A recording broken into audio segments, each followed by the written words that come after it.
Hi, everybody. Welcome to Trailer Stadium. Good Saturday morning to you. This is VypeFortBend.com, your broadcast home for Fort Bend County High School sports. And this morning we have the Randle Lions, undefeated and ranked in the state top 10 in Class 5A Division II, taking on the always tough Texas City Stingarees. I'm Roger Smith. Skylar Gillespie is our silent partner inside the mothership at Vype World headquarters. We're going to get right into the countdown to kickoff show, where we'll only be able to visit with Brian Randle, head coach of the Randle Lions.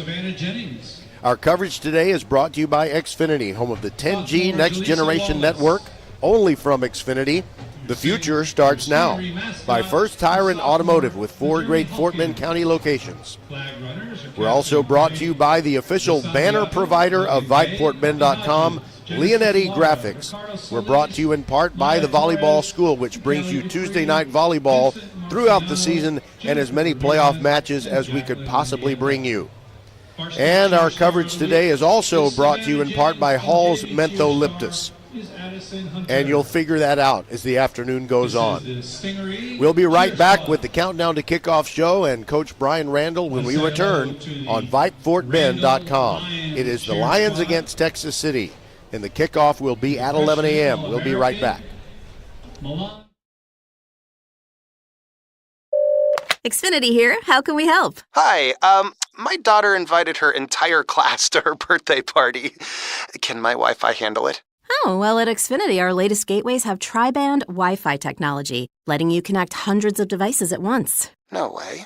So if all the kids are watching stuff on their phones, well, their parents are sharing videos online. Yep, go ahead and watch videos. They can all do their thing and party their way. No problem. Oh, we are gonna need a bigger cake.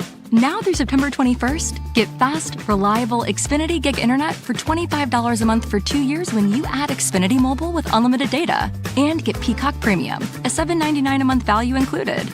Go to Xfinity.com, call 1-800-XFINITY, or visit a store today. Xfinity, bring on the good stuff. Restrictions apply. Requires paperless bill and auto-pay with stored bank account. Equipment, taxes, and fees extra. Gig Wi-Fi requires Xfinity Gateway. Xfinity Mobile requires Xfinity Internet. After promo, regular internet rates apply. Actual speeds vary. American Social Officer Treasure Green. We're on the floor of Trailer Stadium, bright Saturday morning as Randle takes on Texas City in a critical district football game. And Brian Randle, head coach of the Lions, is joining us now. Hi, Coach Randle. Let's talk about Texas City. They are never a pushover. What problems do they present for your team today? Anybody from Galveston County is tough. Like, it's something different out there in the water. You have to be prepared at all times. Like, those kids are going to play hard. They're well coached. I mean, they have a great coaching staff as far as I'm concerned, and they get after it. And something in the water other than salt, I assume. Right. I don't know what it is, but Galveston County people are just tough, man. It's a different kind of grit.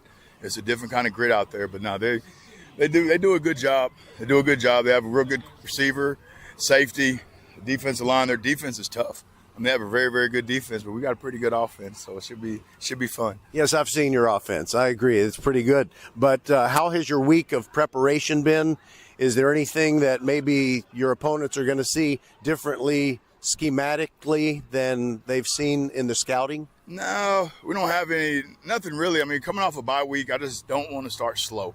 And that's the fear is anytime you come off a bye week and then play an 11 o'clock game, we're 0-3 in day games.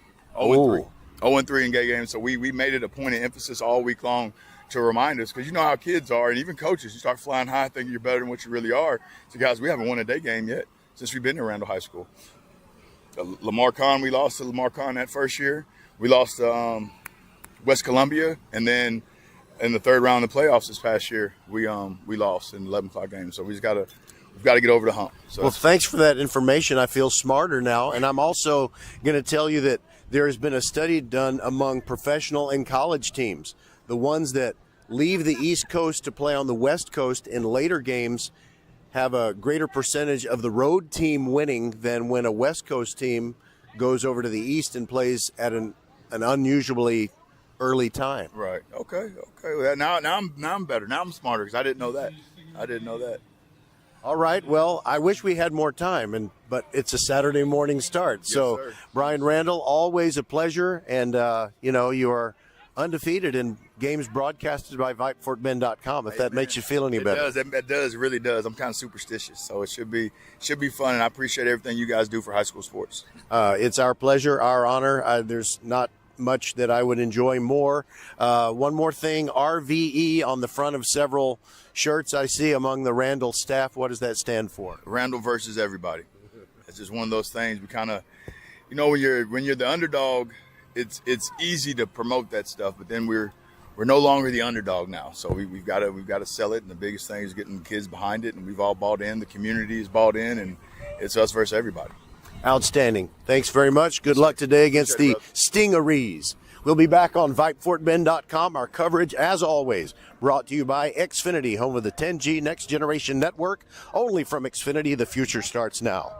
By FirstTireAndAuto.com with 4 great Fort Bend County locations, and also Leonetti Graphics, the official banner provider of VypeFortBend.com. I'm Roger Smith. Glad to have you with us.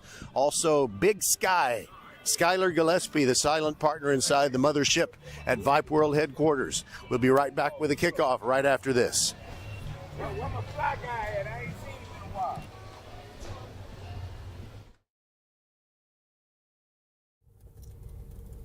It's fall, y'all. Head over to First Tire and Automotive for a free tire pressure and tread depth check. There's a store right around the corner from you in the Sugar Land area.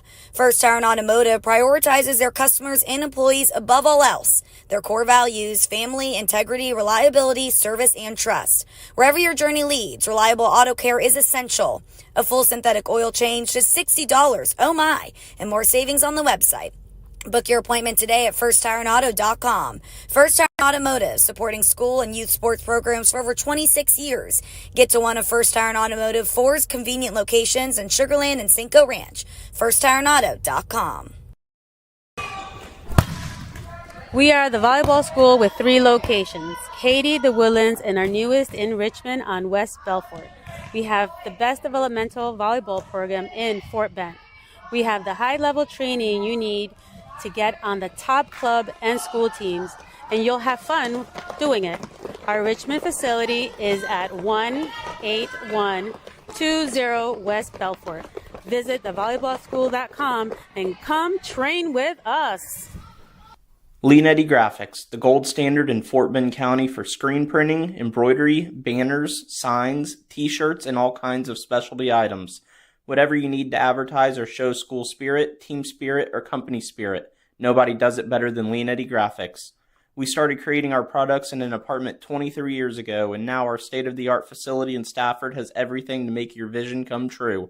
Call your friends at Leonetti Graphics, 281-499-4959. Leonetti Graphics, the official banner provider for VypeFortBend.com. All right, the Randle Lions have taken the field. They're wearing their basic black home jerseys with the white numerals, the black helmets with the TR logo and the lion on the side, on each side, and the white uniform pants. And if you are not hearing bands like you usually do, well, it's because the Randle band is not here. They're playing recorded music because it is a contest day. Texas City is now taking the field. They're wearing their white road uniforms. They've got the orange accents and numerals and the black helmets as well. And if you don't think Texas City is dangerous, well, just know what they did to the Marshall Buffs last year that really derailed the Buff season. They came into Hall Stadium and they came away with a victory in which there was not a single point scored offensively by the Marshall Buffs. I didn't know that that was possible. By the way, someone's taking a picture of our banner, and that is fantastic. I want to give that guy a business card if I can just find one. Meanwhile, the players will line up for the Star-Spangled Banner here momentarily. And let's see. I know I brought my business cards. I know I did. They're in here somewhere. See, I always like to make new friends, and that's how you make new friends. Here you go. What's that? Ladies and gentlemen, at this time, if you would please stand if you are able. Gentlemen, All right, so I've just made a new friend, I think. All right, Presentation of the colors. from Sunsplashed Trailer Stadium on this glorious Saturday morning, the Star-Spangled Banner. Present the colors. They're commanded by Cadet Janessa Rogers and assisted by Cadet Carl Williams, Cadet Jade Marshall, and Cadet David Garcia.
Under a beautiful sky, 80 degrees, perfect weather for football. Well, I guess for football fans, it'll be a little warm for the players as the morning and then the afternoon wear on. But we are going to have hot action anyway. We expected that between Texas City and Randle. We'll be right back to tell you who gets the football first on VypeFortBend.com.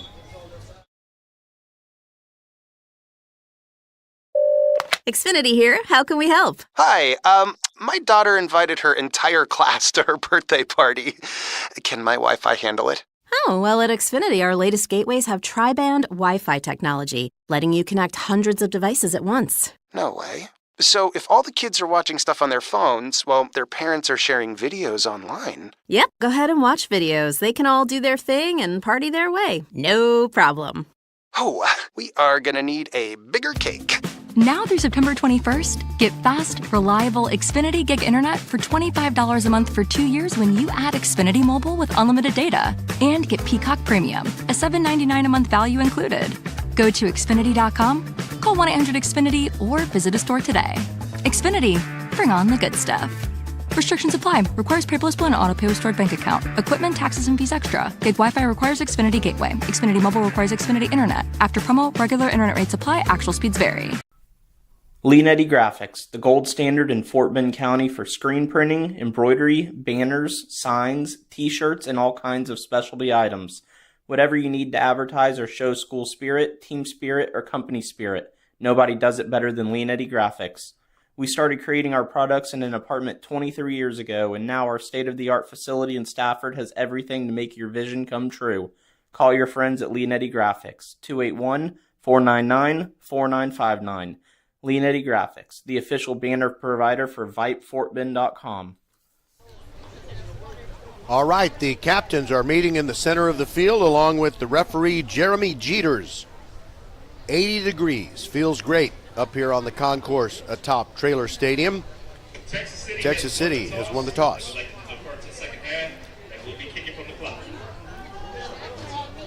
All right, so Mr. Jeters, a man of few words, but they were very effective. So Texas City won the toss, they deferred, and Randle will get the ball first, and they will receive from the west end. And we'll see their fabulous running back, Landon Williams-Callis, unleash his reign of terror on the teams in their district. He's already done that to the Marshall Buffs, but Marshall has not lost any games since then. And would it be interesting, since we're Fort Bend County centered and not Galveston County centered, we would love to see Randle and Marshall play each other again on the playoff road. Landon Callis. Coming out to kick it off, it's Osiel Guerra, the kicker for Texas City. I presume no relation to the Mexican television star Rogelio Guerra. Rogelio means Roger, in English to Spanish. So Guerra has it right there in the middle of the field, and Landon Williams-Callis is set to return it. But also back there is Blake Thompson. He is a dangerous return man as well. I have a feeling Guerra is going to kick it to the right and angle it away from Landon Williams-Callis, who is in the center of the field. And it's a pop-up kick that's only going to go to the 32-yard line. It is fair caught right there by number 32, Matthew Luiso. And that's where the Randle Lions will start. Randle to start the game. First and 10. And, they gave him 3 yards. He caught it at the 32. And I guess if you fair catch it, well, I don't know. It seems like it should be at the 32. But they put it at the 35, and it is first and 10 from there for the Randle Lions. And the quarterback is Keelan Sweeney for these Lions. And he hands it off to Williams-Callis running over the right side. And he picks up a quick 5 yards. Texas City playing disciplined defense, which you absolutely must against these Randle Lions. The tackle there by Romello Robinson. No huddle for the Randle Lions. They get right back on the line. Second down and 5 from their 40. And Sweeney's going to step up in the pocket and pass. Near side, wide open, caught. This will be a touchdown. Sean Smith all by himself along the sideline. No flags. And it is a touchdown from 60 yards out. Well, that's just pitch and catch. That's like playing against air. There was absolutely nobody following Sean Smith. And now the baddest kicker in the land, Munguia. Christian Munguia ready to kick. And his kick is high and true. This is a kid who can kick 50-plus yard field goals, and he's a high schooler. We are 31 seconds into this game, and it is 7-0. Randle over Texas City. We'll see what the Stingarees have on offense when we return. It's fall, y'all. Head over to First Tire and Automotive for a free tire pressure and tread depth check. There's a store right around the corner from you in the Sugar Land area. First Tire and Automotive prioritizes their customers and employees above all else. Their core values: family, integrity, reliability, service, and trust. Wherever your journey leads, reliable auto care is essential. A full synthetic oil change, just $60. Oh my! And more savings on the website. Book your appointment today at firsttireandauto.com. First Tire and Automotive, supporting school and youth sports programs for over 26 years. Get to one of First Tire and Automotive 4's convenient locations in Sugar Land and Cinco Ranch. firsttireandauto.com.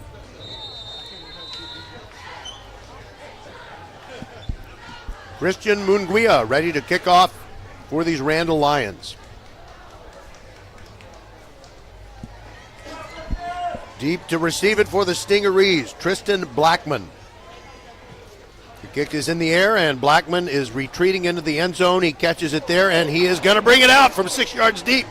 Gets to the 5-yard line and down right there. Randle, great coverage. Christian Munguia's kick went into the Justin Black knocked him down, and that is going to be a terrible place from which the Texas City Stingarees will have to start. Brought down by Justin Black. First and 10. Stingarees. Clyde Volaw is the quarterback for these Texas City Stingarees, and he'll be set up in the spread formation. He is standing in the end zone along with his main running back. It's a high snap, fake handoff, slant pass, caught near the 9-yard line. Quick pickup of 4 to get it kind of out of the hole. Williams pass complete to Sweeney. Sweeney makes the catch. Xavier Scourin.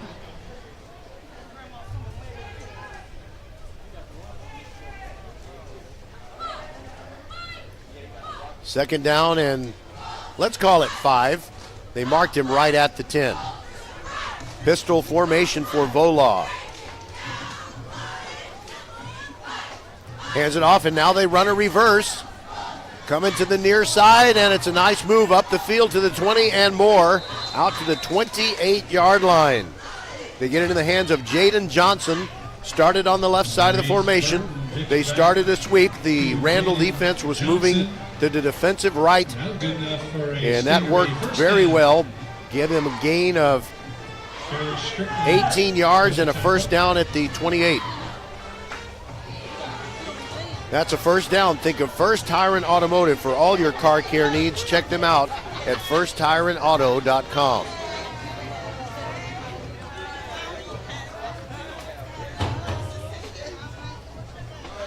Texas City got to be a lot more comfortable to operate. A blitz off the left edge and a quick flip to the guy who just gained 18. That's Jaden Johnson. And it was kind of a hitch pass. And he gains 1 yard on that play. It's second down and 9 from the 29-yard line. Coming up to put an end to that play was the cornerback, number 34, Jason Ike. Jason Ike now locked up again in one-on-one coverage with Jaden Johnson on the near side of the formation. 3 receivers over on the left side. Volaw throws and the pass is batted down at the line. Right on top of that one, number 35, Wayne Kelly.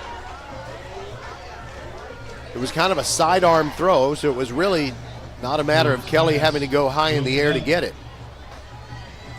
So that leaves Texas City with a third down and 9. They already trail at 7-0 on a touchdown pass from Keelan Sweeney to Sean Smith, a 60-yarder that put Randle on the board.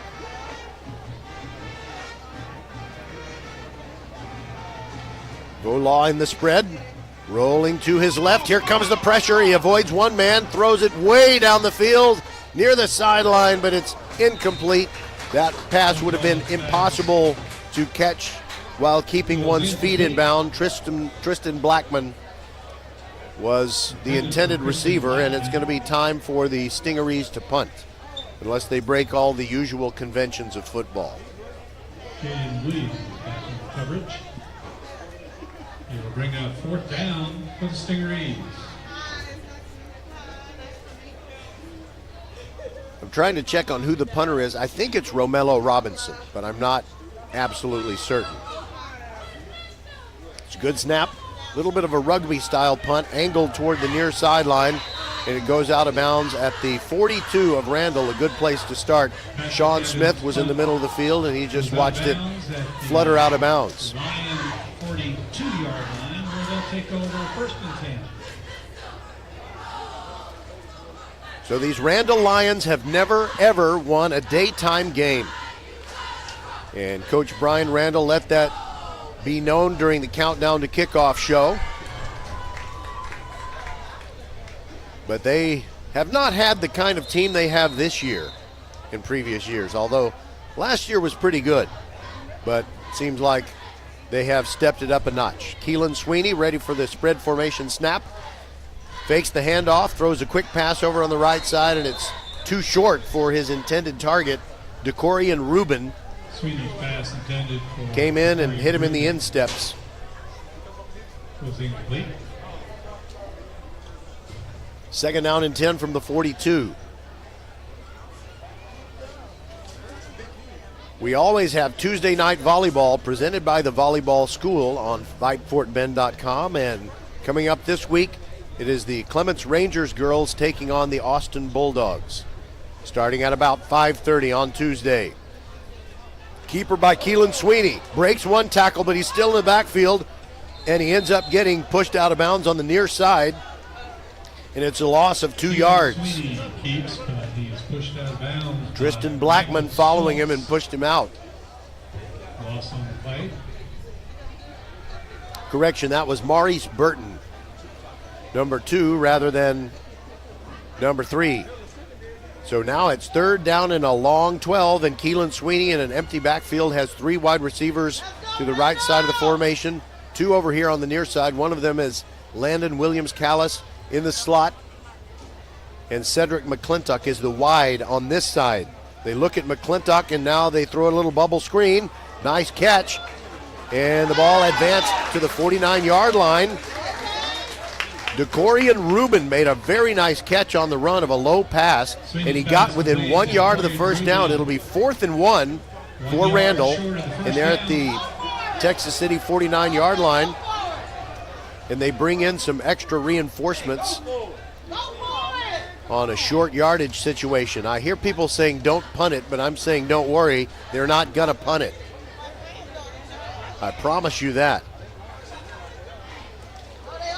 They hurry up. Landon Williams-Callis going to take the direct snap, runs to the right, gets the first down, pushes the pile to the 44-yard line, and that'll move the sticks.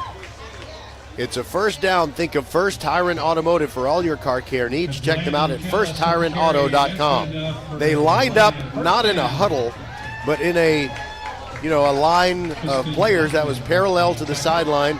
All of a sudden they run up to the line, and everybody was up front there except Landon Williams-Callis. Now it's 1st and 10 from the 45. Williams-Callis running to the right.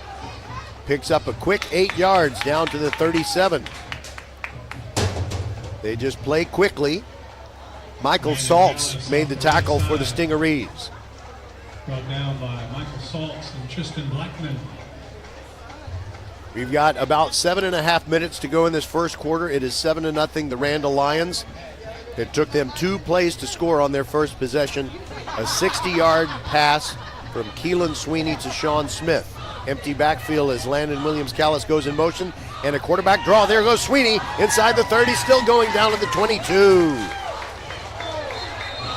He's a quick little fella, and now he got extracurricular activities. Actually, I swore I would never say that. This football game is an extracurricular activity, but we've got pushing and shoving and snarling and snapping, and the Texas City player that was involved was Eric Garrett. We have an unsportsmanlike penalty on 23 defense. 50 yards. First down. So it was a long way from where Sweeney was tackled, so I don't know exactly what happened. All I know is that referee Jeremy Jeters and his crew have determined that the guilty party was Eric Garrett. So that'll move the ball from the 21 to the 10.5.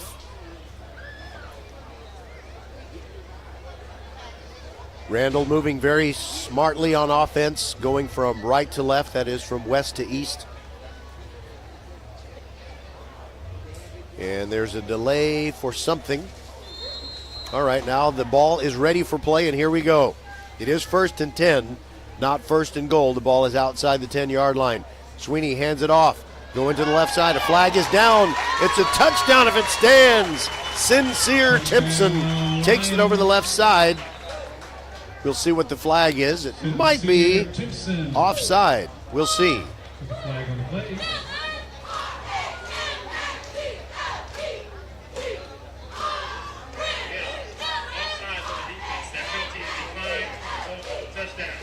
I hope you heard that, but if you didn't, Jeremy Jeter said offsides on the defense, penalty declined, and the 10.5-yard touchdown run counts for Sincere Timpson. It is 13-0, and on comes Christian Munguia. Extra point kick is a beauty. Always a thing of beauty. He doesn't even have to swing hard with his leg. It's kind of like watching one of those PGA Tour golfers who take a wedge and swing real easy, and it goes about 130 yards. Awesome. We'll be right back on VypeFortBend.com. 14-0. Randle leads Texas City. Xfinity here. How can we help? Hi, my daughter invited her entire class to her birthday party. Can my Wi-Fi handle it? Oh, well, at Xfinity, our latest gateways have tri-band Wi-Fi technology, letting you connect hundreds of devices at once. No way. So if all the kids are watching stuff on their phones, well, their parents are sharing videos online. Yep, go ahead and watch videos. They can all do their thing and party their way. No problem. Oh, we are gonna need a bigger cake. Now through September 21st, get fast, reliable Xfinity Gig Internet for $25 a month for 2 years when you add Xfinity Mobile with unlimited data. And get Peacock Premium, a $7.99 a month value included. Go to Xfinity.com, call 1-800-XFINITY, or visit a store today. Xfinity, bring on the good stuff. Restrictions apply. Requires paperless bill and auto-pay with stored bank account. Equipment, taxes, and fees extra. Gig Wi-Fi requires Xfinity Gateway. Xfinity Mobile requires Xfinity Internet. After promo, regular internet rates apply. Actual speeds vary. Christian Munguia's kickoff flew out of the end zone. The return men just didn't even look back. Wow, he's got the leg of a murderer. I don't know why I said that, but anyway, the point is his leg can do damage to the opposition. All right, so the ball is out at the 25-yard line after the touchback, and Texas City will try to get things going. They trail 14-0. They had a pretty good offensive possession in between the two scoring drives for Randle. Quarterback Volaw, in the spread formation, hands it off and a run to the left, and it's going to be a pickup of only 2. Very solid defensive front. Caden Clay running the football on first down. It'll be second down and 8 yards to go. Right there in the middle, you had Wayne Kelly on the tackle and also Jalen Miller.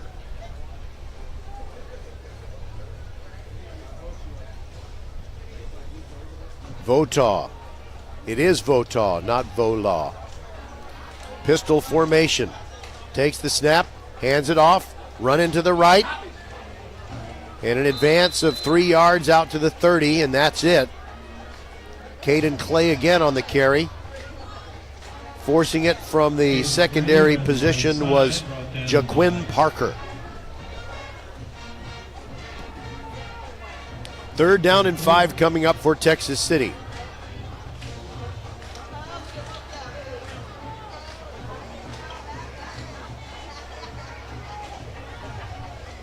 Volaw looks to his right and he tells his tight end to switch to the other side.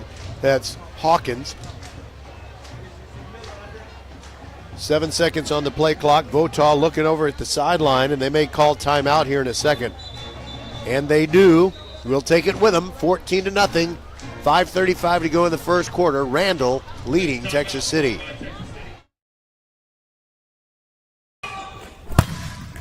We are the volleyball school with 3 locations, Katy, the Woodlands, and our newest in Richmond on West Belfort.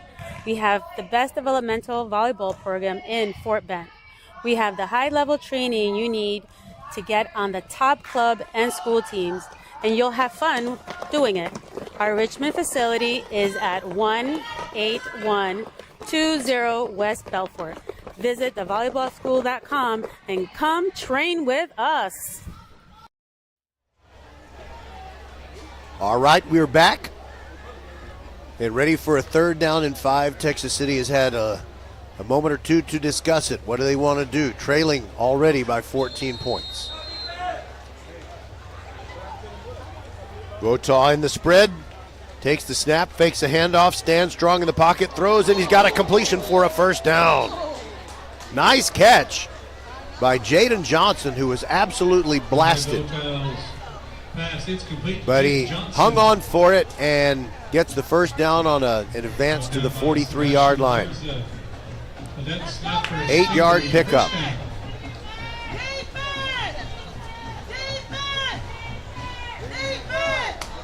By the way, we've got a great halftime coming up for you. No matter what the score is, hang around for halftime. Now running to the right, stretching it out. Heading for the sideline and picking up about 4 is Caden Clay. Sherrod Rivas made the tackle, and it's a pickup of 3, 2nd down and 7, right in front of the Randle bench.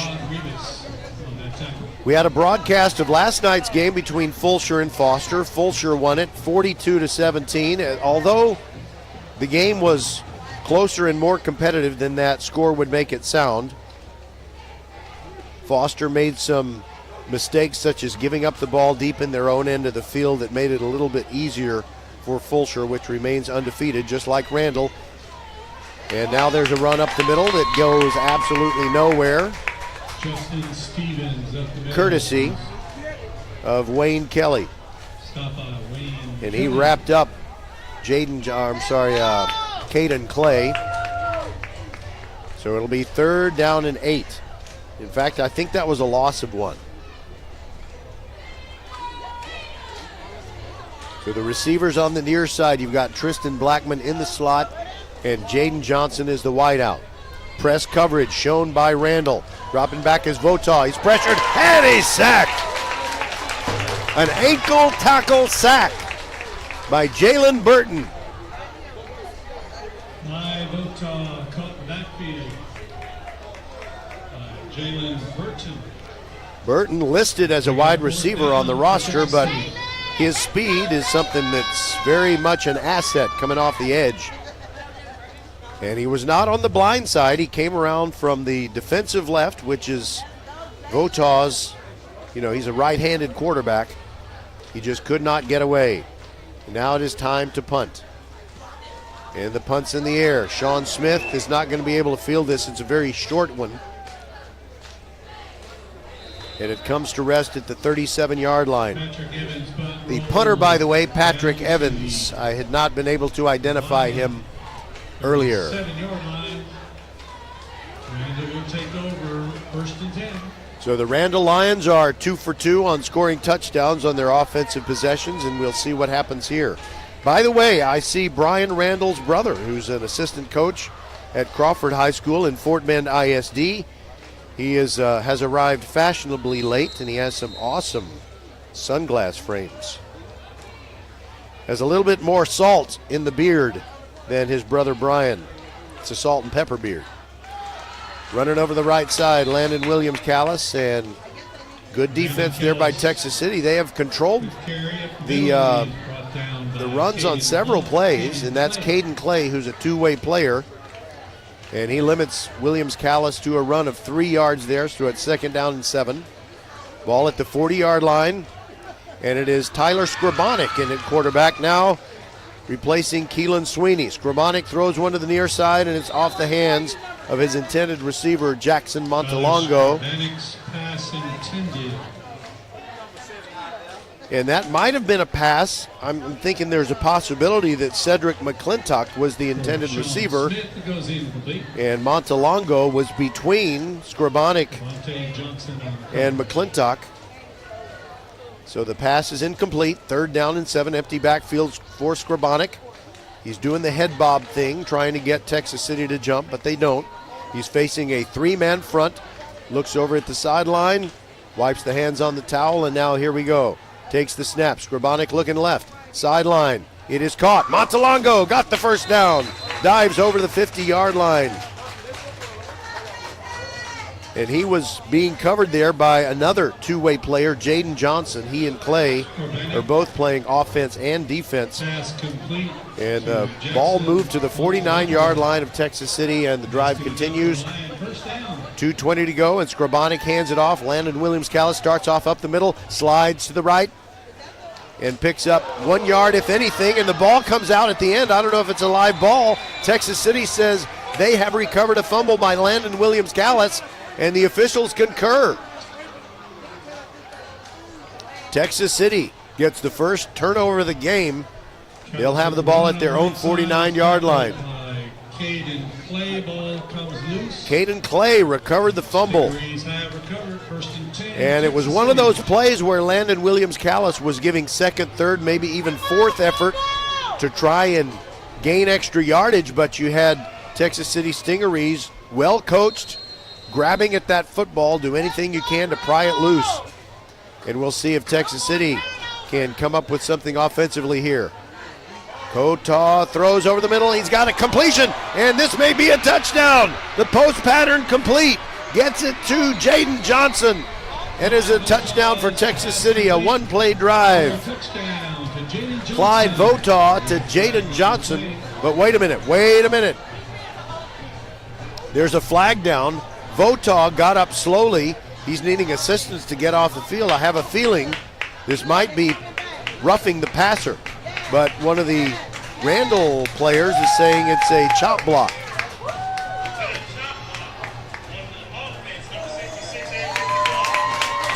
Jeremy Jeter says yes, it was indeed a chop block, so no touchdown. .154 to go in this first quarter. It is 14-0. Randle over Texas City. And I'll see if Votaw is back out there on the field. You know, he really looked like he was hurting as he left the field.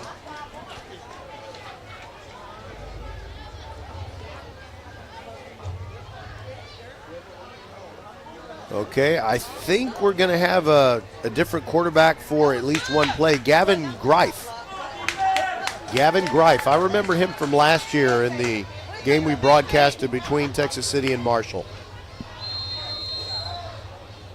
His last name is spelled like grief, as in good grief, but it's pronounced Greif, and he'll be out there for at least one play.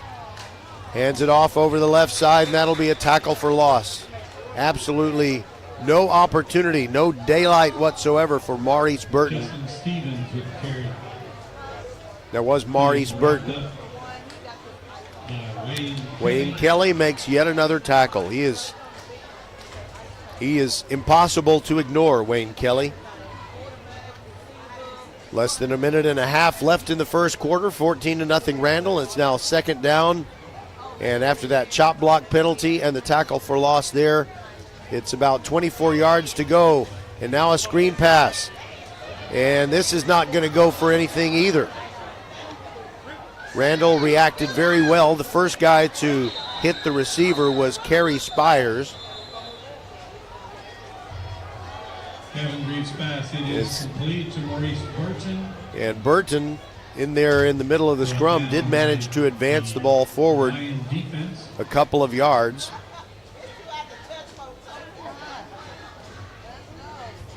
But it's still going to be third and long. In fact, I had not told you the correct distance. It was second and 28. And he got 4 yards on that screen pass. So now it's third down and 24.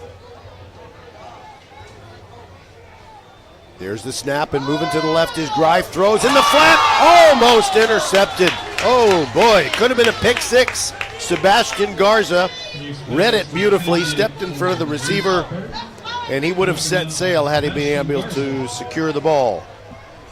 Bring up fourth down for Texas City. So I guess for Texas City, almost everything that can go wrong is going wrong. Their defense has just not been able to stop Randle, but they have had a touchdown of their own called back. Evans lines up to punt. And now the kick is away. Sean Smith waiting for it. It bounces 3 times. He picks it up to 33. Near sideline, got a room. Near midfield, and he steps out of bounds. And he took out one of the tacklers and stepped out of bounds as he did so. And Brandon Fountain of Texas City is going to have a headache as a result of that collision. He got the worst of it. Sean Smith kept running, but he had stepped out of bounds. And they mark him at the 48-yard line, first and 10, that being the Texas City 48-yard line. And Scribonic goes in for this possession. Landon Williams-Callis standing to his left.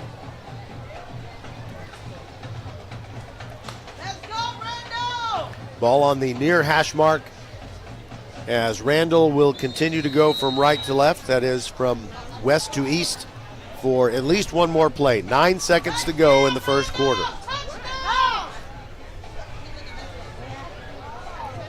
Scribonic calls out the signals, takes the snap, gives it to Landon Williams-Callis. Breaks a tackle in the backfield. A flag comes in. In fact, numerous flags come in as he is tackled for no gain. The guy that finished it off was Michael Saltz. I have a feeling we're going to get holding.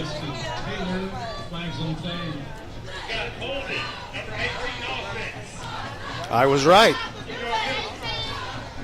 Mason Mixon is the guilty party. And that is the end of the first quarter. 14-0 Randle. They'll switch ends, and it'll be first down and 20 for your Randle Lions when we continue on VypeFortBend.com.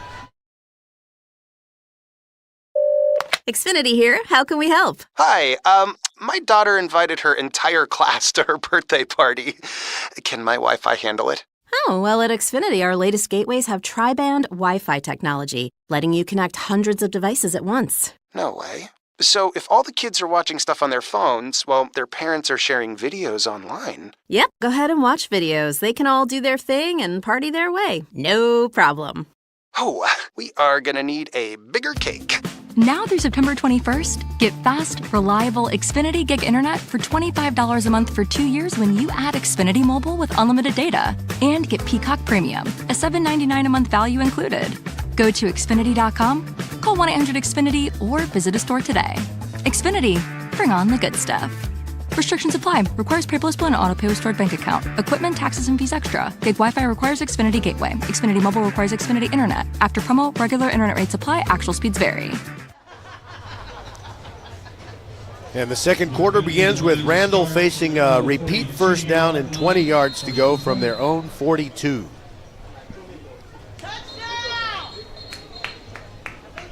I'm not sure what the delay is. I hear repeated whistles. But now Jeremy Jeters, our referee, says go ahead. Scribonic sends a man in motion. That is Sean Smith. Takes the snap, and Sean Smith had redirected himself and ran it over the left side, and he ends up getting tackled for a loss of 1. Dustin Taylor and Patrick Evans coming together on the tackle. And it'll be second down and 21. 3 receivers to the left of the formation, a tight end on the near side. Scribonic gets the defense to jump, could be a free play, throws it far sideline, and it's incomplete. He was trying to get it to Cedric McClintock. But it will be offsides on Texas City.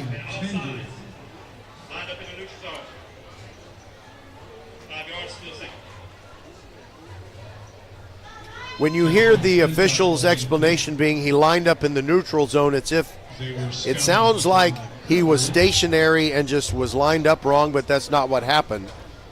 He was lined up correctly, and he jumped into the neutral zone, and I guess you could say he was lined up for about 0.3 of a second in the neutral zone. Second down repeated, and now a run to the right. It is Sincere Timpson. He gets good yardage, but a flag comes in behind him. He advances to the 44-yard line. Number 65, offense. Oops. Eugene Gardner gets caught with his hand in the topsoil. By the way, if you've never seen the old movie starring Peter Sellers, Being There, it's a really old movie, but it's worth watching. It's hilarious. It's timeless.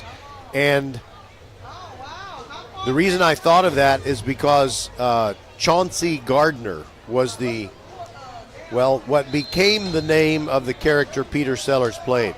All right, here we go. It is second down and 22. Scribonic takes the snap, hands it off to Williams Callis. He's in the open on the left side. 45-40, 35-30. He's going to go. Touchdown, Landon Williams Callis. A perfectly blocked stretch play to the left. And with 11 minutes to go in the first half, they up the ante. It is now 20-0.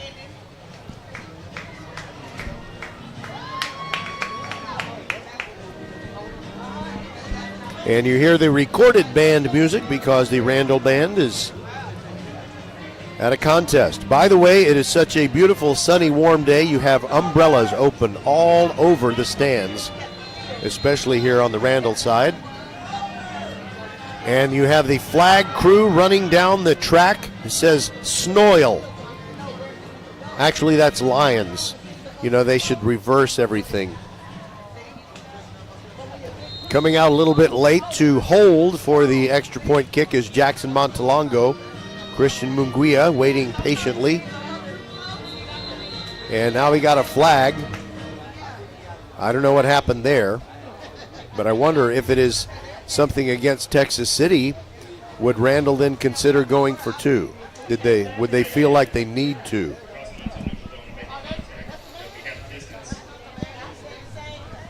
All right, it is half the distance, but I think they're going to just keep the place kicking unit out there and have Munguia do the job. Yep, that's what they're going to do. Munguia's kick is up and good. 21-0, 11 minutes to go before halftime. This is VypeFortBend.com. We'll be right back.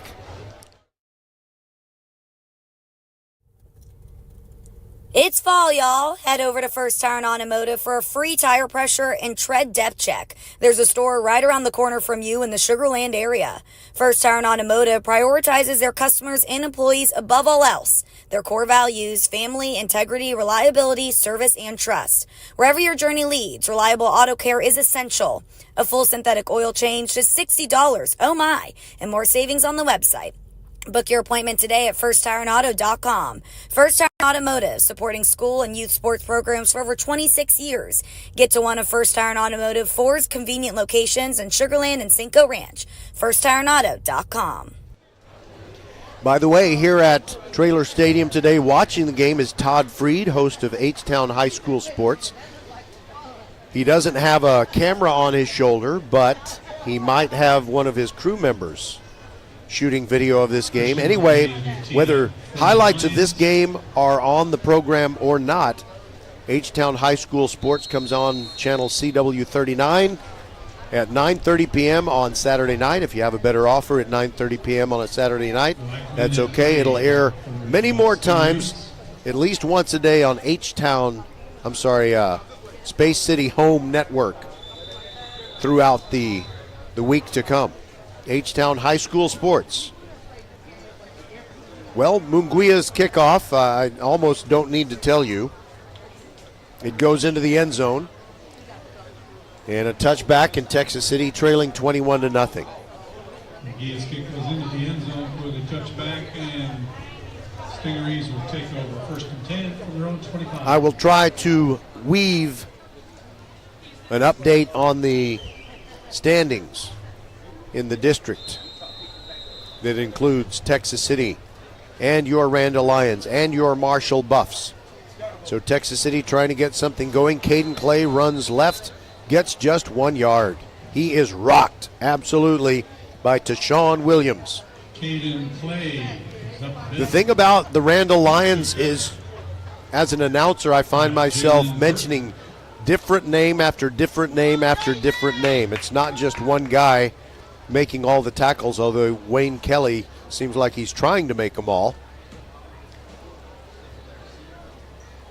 And as Texas City comes up to the line, and I can't tell if that is Greif or Votaw back in at quarterback. It is Votaw who's back in, and they run it to the right, and it's a tackle for loss. It is a team portrait of the Randle defensive front.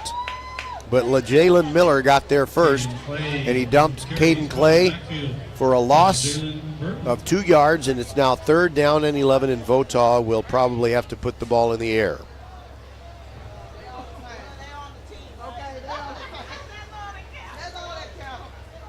The Randle Lions were highly touted before the season started, and they have fulfilled every expectation thus far. And their defense is probably salivating right now on this passing situation, 3rd and 11, but it's a draw play, and that's a tackle for loss. Caden Clay is just buried. The poor guy, he can't see any daylight whatsoever. You know, in a football context. Kerry Spires, who wants to be called Kerry Spires the fourth, was one of the guys in the backfield. We don't have time to name everybody who was back there. 4th down and 13 coming up. And Patrick Evans is ready to punt it away. Sean Smith is standing at the 44-yard line of Randle, awaiting the kick. It's a low snap, but the punt is away. It's a little wobbly, low kick, and it bounces several times, and Sean Smith isn't going to be able to do anything with it. In fact, it wasn't Sean Smith. They put DeCorian Rubin back there to return the punt, but he didn't get a chance to grab it and go. From their own 37. Speaking of grab and go, I want to thank the folks at the Toasted Yolk for providing the press box food today. And I really embarrassed myself because between segments, during commercial breaks, I had to shovel scrambled eggs down my gullet, but I needed the protein. All right, the ball at the 37-yard line. Randle starts another possession, leading 21-0. Tyler Skrabonic in the spread formation takes the snap, fakes a handoff, but wait a minute, whistles prior to the snap. I think we'll get a false start.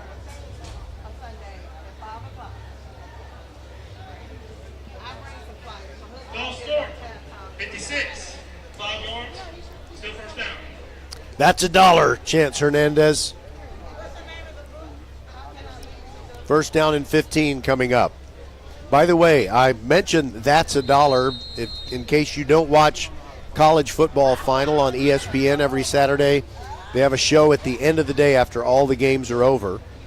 Skrabonic taking the snap on first and 15, standing strong deep over the middle, and it is caught at the 30. No, it came out at the 37-yard line out of DeCorian Rubin's hands. It'll be second and 15 coming up. So anyway, they have this show. I really will tell you that I don't like the show as much as I did when it was Reese Davis hosting and you had Mark May and Lou Holtz. That was the best version of college football final, but now they have a new version and it's still very entertaining. And there's this thing called That's $1, where if you commit some kind of football faux pas, whether you're a player or a mascot or a coach or a fan, they'll call you out on it and show embarrassing video. Running to the right, Landon Williams-Callis sidesteps a tackler, but he is hemmed in and dropped after a gain of 2. That sweep to the right didn't net much of anything. Justin Stevens on the tackle for the Stingeries. Third down and 13 coming. Not too much wind, but what wind there is blowing in the Randle Lions' faces. But Skrabonic has a strong right arm. He's been using the hard count a lot to try and draw Texas City off. All right, wipes his hands on a towel and takes the snap. Good clean pocket. Fires over the middle. Got the completion, but in and out of the hands. It was right on target, Cedric McClintock, but the ball was jostled loose. And the same guy, Eric Garrett, who was called for unsportsmanlike conduct earlier, made a nice play there to prevent the completion. Michael Saltz on coverage. And fourth down for the Lions. Time to punt for the Randle Lions. Their first time today. Perry Kindred ready to take the snap and boot it away. High snap and goes over his head, off his hands. It's back inside the 10-yard line. He turns around. He's running with the ball. He punts it, and it is deflected by Texas City. And that's going to be a punt of 3 yards.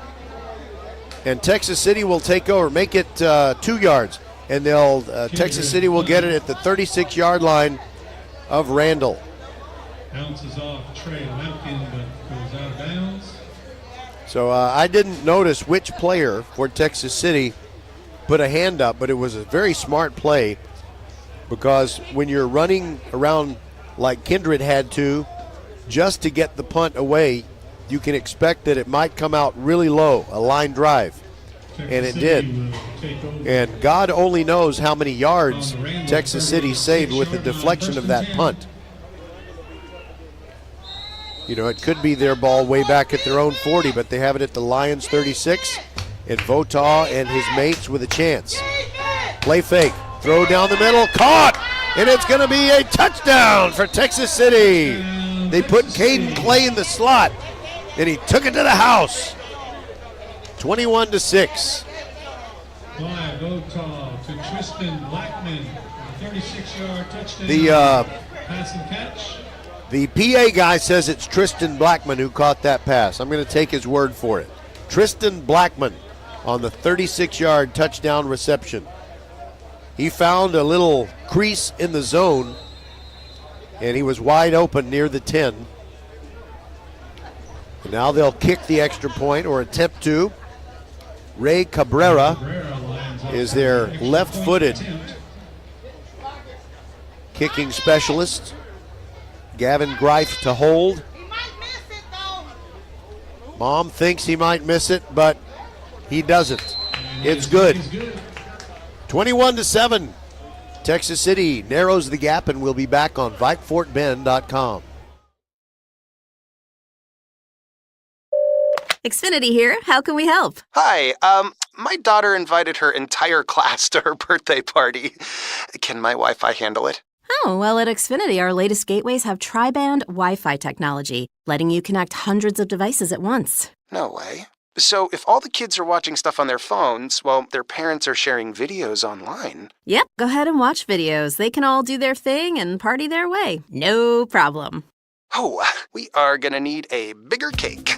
Now through September 21st, get fast, reliable Xfinity Gig Internet for $25 a month for 2 years when you add Xfinity Mobile with unlimited data. And get Peacock Premium, a $7.99 a month value included. Go to Xfinity.com, call 1-800-XFINITY, or visit a store today. Xfinity, bring on the good stuff.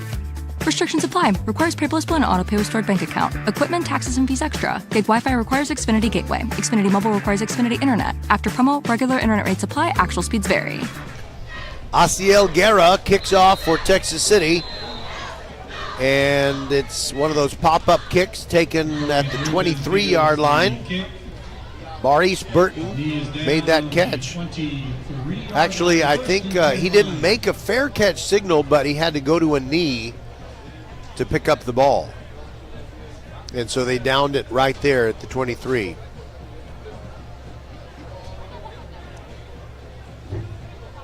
Tyler Scribonic comes out for yet another offensive series.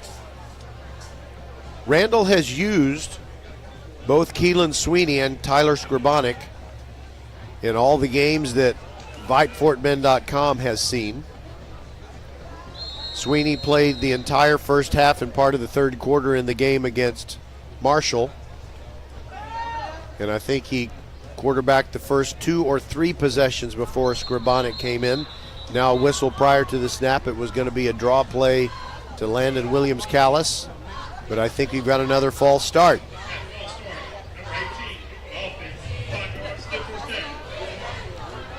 That's the tight end Mason Mixon. No relation to Joe Mixon. Sure would be good if Joe Mixon's ankle healed up completely. First down and 15 after the penalty. Scribonic sends a man in motion, gives it off to Landon Williams-Callis. Running right, stiff arms a man. He's in the open, 30, 35. Encounters trouble, now 50. Still going, 40. Near sideline and runs out of bounds at the 36. Holy cow, what a player he is.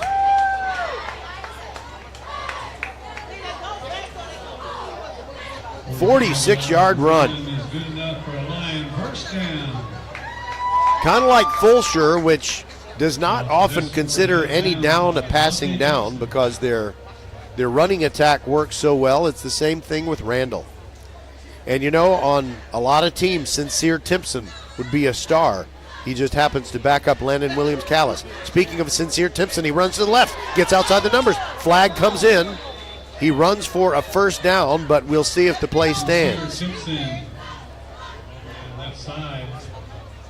By the way, those of you who know Texas geography know that Timpson is an East Texas town. Oops. Ashton Johnson guilty of holding.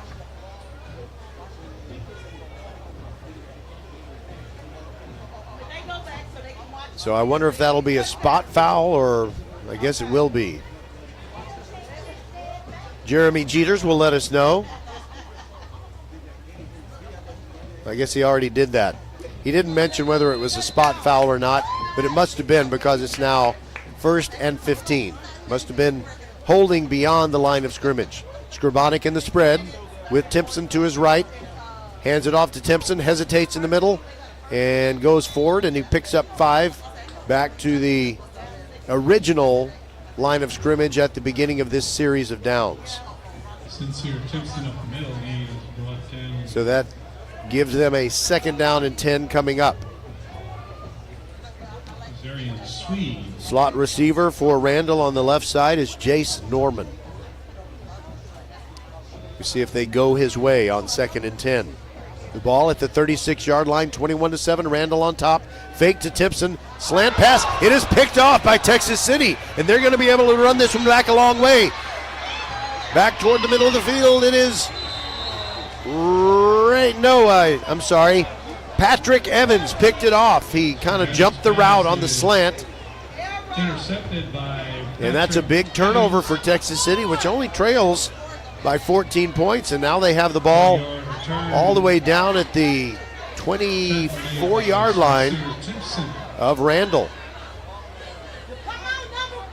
And until Randle starts pulling away from the opponent the way they have in nearly every game this year, you start to wonder, what about this day game thing? They have never, ever won a daytime football game at the varsity level.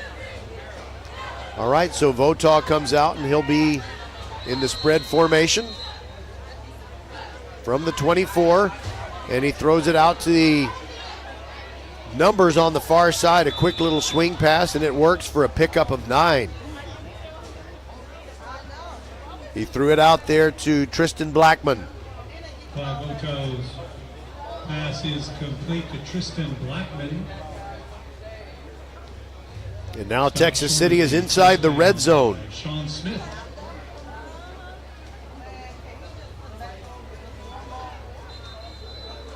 The running back is Maurice Burton, and we have a timeout prior to the snap. It's a Randle timeout. We'll take it with them, 21-7.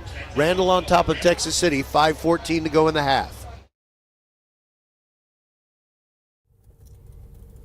It's fall, y'all. Head over to First Tire and Automotive for a free tire pressure and tread depth check. There's a store right around the corner from you in the Sugar Land area.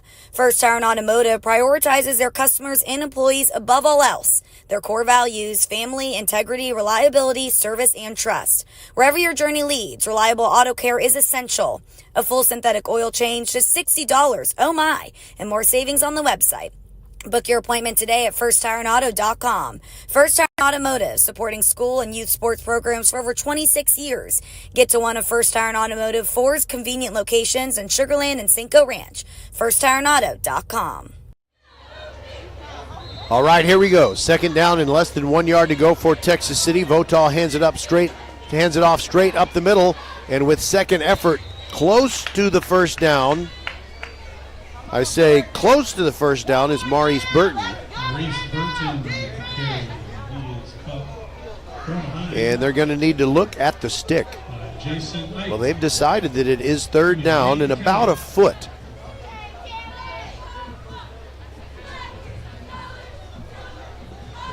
If Texas City gets the touchdown here and somehow can keep Randle off the board for the remainder of the second quarter, you're down to 4.5 minutes and the clock ticking. Votaw under center, power eye backfield. He drops the ball, and it's going to be a loss. Caden Clay has to fall on it. A loss of 4. Oh, that's frustrating. But I think that's something that you kind of invite when you run the shotgun snap all the time. When you go under center, it can be a problem. And when you go under center all the time, and then you switch to the spread formation shotgun snap, well, it can be a problem. And now it is a 4th down and 4 problem for Texas City. But they have the power eye formation. Votaw pulls out from under center and looks over at the sideline. And the Randle fans tired of chanting defense, and now we got a timeout, Texas City. We'll be back. 3:44 to go in the half. Still 21-7.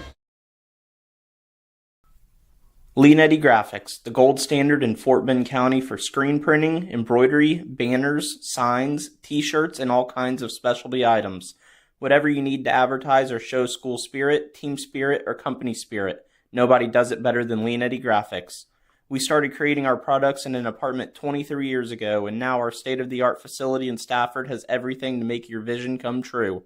Call your friends at Leonetti Graphics, 281-499-4959. Leonetti Graphics, the official banner provider for VypeFortBend.com. Randle leading Texas City 21-7, and 4th down and 4 coming up for Texas City. Roger Smith along with a silent partner Skylar Gillespie inside the mothership at Vype World headquarters. You don't hear him, but you wouldn't hear me if not for him. All right, out of the spread formation, Votaw rolling to the right, looking down the field, throws, got a completion, got a first down, just enough. Right at the stick, Maurice Burton made a catch. He was blasted right as he did. And that moves the sticks. It's a first down. Think of First Tire and Automotive for all your car care needs. Check them out at firsttireandauto.com. The ball is at the 14-yard line with a new set of downs for the Texas City Stingarees, who have persisted. They are playing their guts out against these Randle Lions, looking for the upset. The temperature has increased to 84 degrees. It was 80 when we started. Votaw, fumble in the backfield, and I think Texas City saved the possession. Jumped on. No, Randle has it. Randle has it. And it is Jalen Burton coming out of there with the football. Oh, that is frustration for the Texas City Stingarees. They were on the brink of scoring a touchdown to make it a one-score game, and now with 3:18 to go, they still trail by 14. And Randle, you know, they can score from anywhere on the field. Has it at the 19-yard line. Two running backs, Timpson and Williams Callis, alongside Tyler Skrabonic.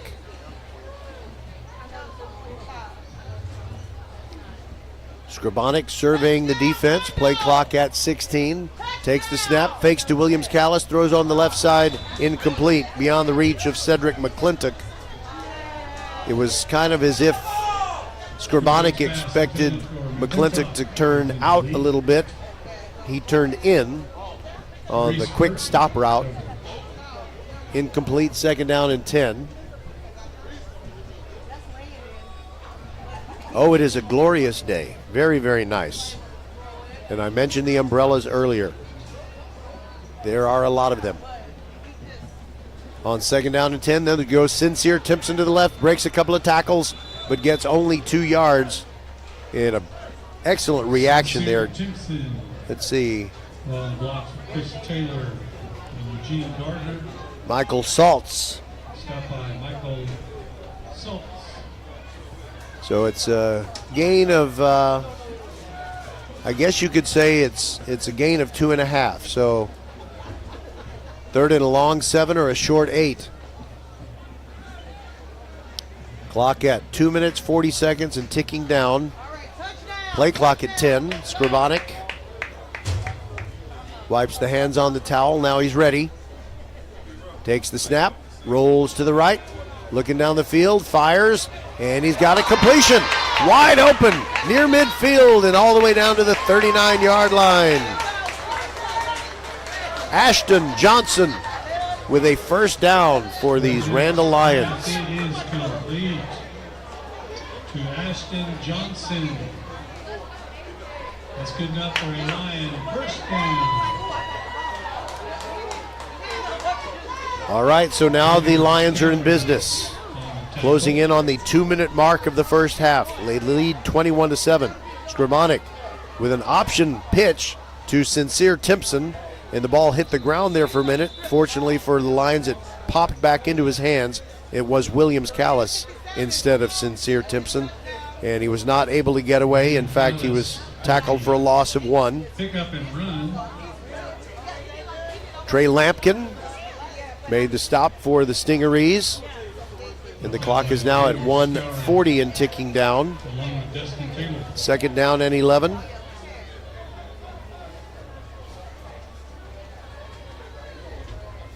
Montalongo and Rubin are the receivers on the near side. Skrabonic looks over at them prior to the snap. 3 seconds on the play clock. There's the snap and a whistle before the snap. Was it a timeout or a flag?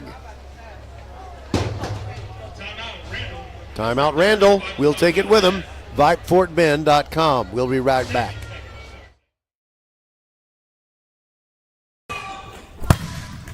We are the volleyball school with 3 locations, Katy, the Woodlands, and our newest in Richmond on West Belfort. We have the best developmental volleyball program in Fort Bend. We have the high-level training you need to get on the top club and school teams, and you'll have fun doing it. Our Richmond facility is at 18120 West Belfort.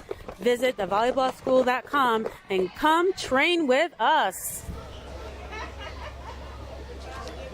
All right, so that was the Randle timeout.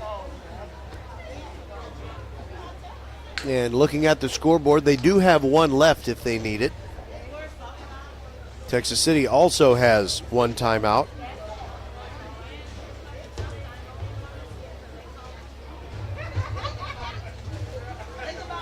The ball is at the 41-yard line. Second down and 11 for the Lions. Skrabonic in the pistol formation with Sincere Timpson behind him. Takes the snap. Bootleg to the right. Skrabonic looking down the field, fires it up in the air. It is incomplete. He underthrew Cedric McClintock, and running in to swat it down with his left hand was Michael Saltz.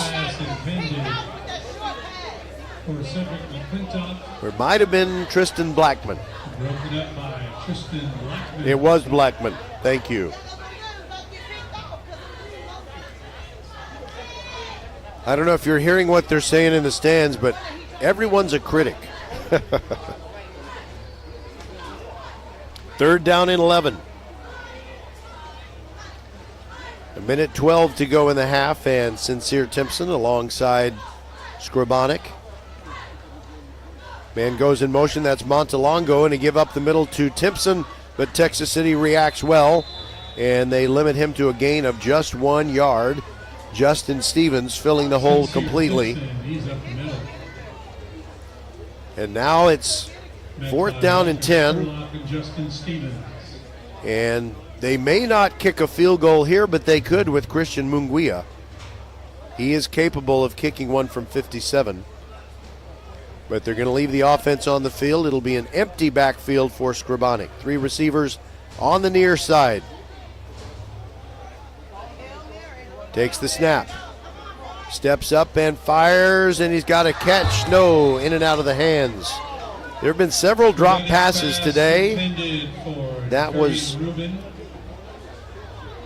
Ruben? Yeah, Ruben was the intended receiver there. He kind of slid to a stop, and it'll be Texas City with 29 seconds left in the half. By the way, our halftime show is about the Rice Owls. 30 years ago this coming Wednesday, October the 16th, they defeated the Texas Longhorns. It had been 29 years since Rice had beaten Texas when they beat them in 1994. 30 years almost have passed, and they haven't done it again. Not that they've played each other every year, but you're going to hear from members of that Rice Owls team. There's a run over the right side. It's Caden Clay. There's just nothing there. And that'll probably be the final play of this first half. I'm going to assume that it is. 21-7 is our score. Randle leads Texas City, and we'll be back with that retrospective on the Rice victory over Texas in 1994 right after this. It's fall, y'all. Head over to First Tire and Automotive for a free tire pressure and tread depth check. There's a store right around the corner from you in the Sugar Land area. First Tire and Automotive prioritizes their customers and employees above all else. Their core values: family, integrity, reliability, service, and trust. Wherever your journey leads, reliable auto care is essential. A full synthetic oil change, just $60. Oh my! And more savings on the website. Book your appointment today at firsttireandauto.com. First Tire and Automotive, supporting school and youth sports programs for over 26 years. Get to one of First Tire and Automotive 4's convenient locations in Sugar Land and Cinco Ranch. firsttireandauto.com.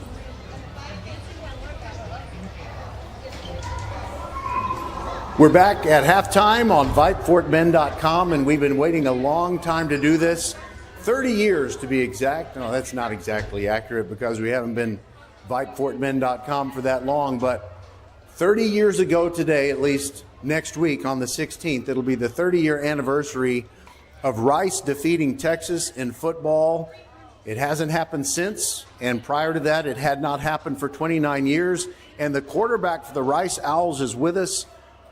Josh LaRocca was the quarterback who engineered that 1917 victory. And Josh, how often do you think about it if I'm not calling you to get you for an interview? I won't lie. I think about it pretty regularly. Obviously, when Rice used to play Texas on a yearly basis, it was always a good week for me to give me a confidence boost when people would call the newspaper or a television station. But that was certainly a special night for myself, but for Rice athletics and Rice football. Haven't had a lot of those in the last several years, so it's always good to think back on one of those memories.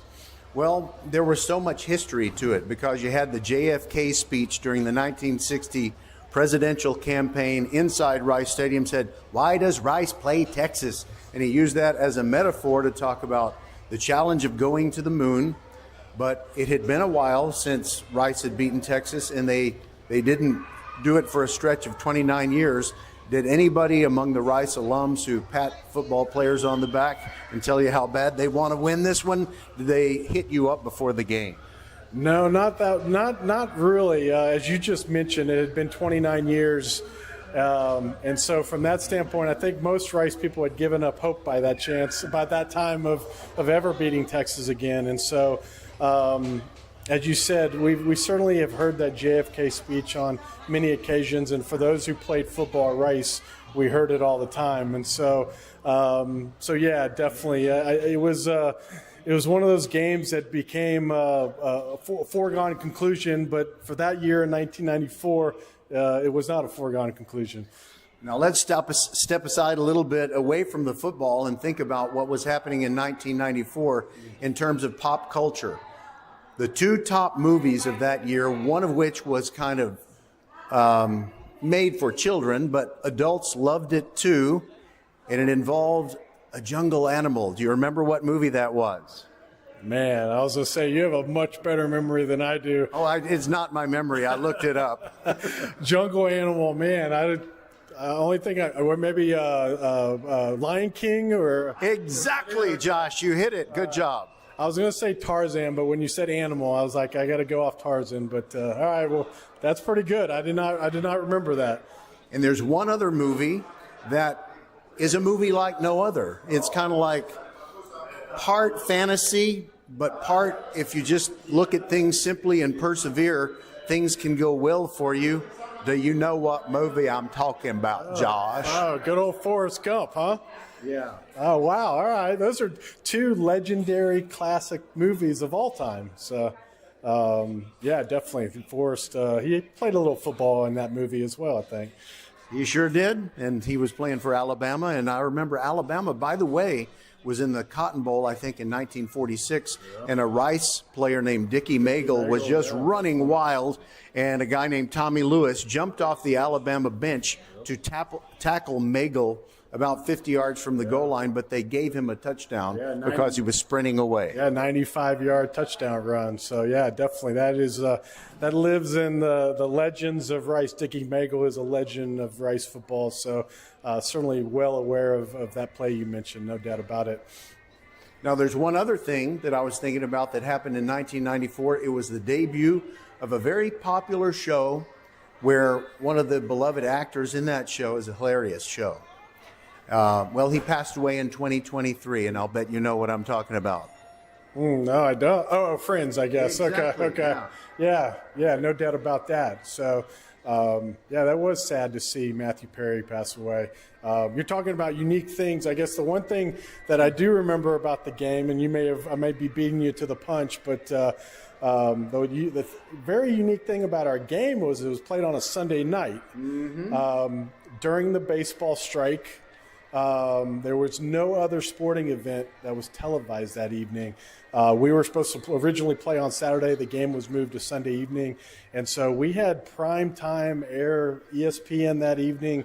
no other sporting events. And so I think we even got that many more eyeballs on Rice football that evening, and luckily we did something special. So what you're talking about is one of the reasons this game was the perfect storm. And we'll tell you what that metaphor means when we return. VypeFortBend.com, halftime with Josh LaRocca, the Rice quarterback back in 1994. We'll be right back.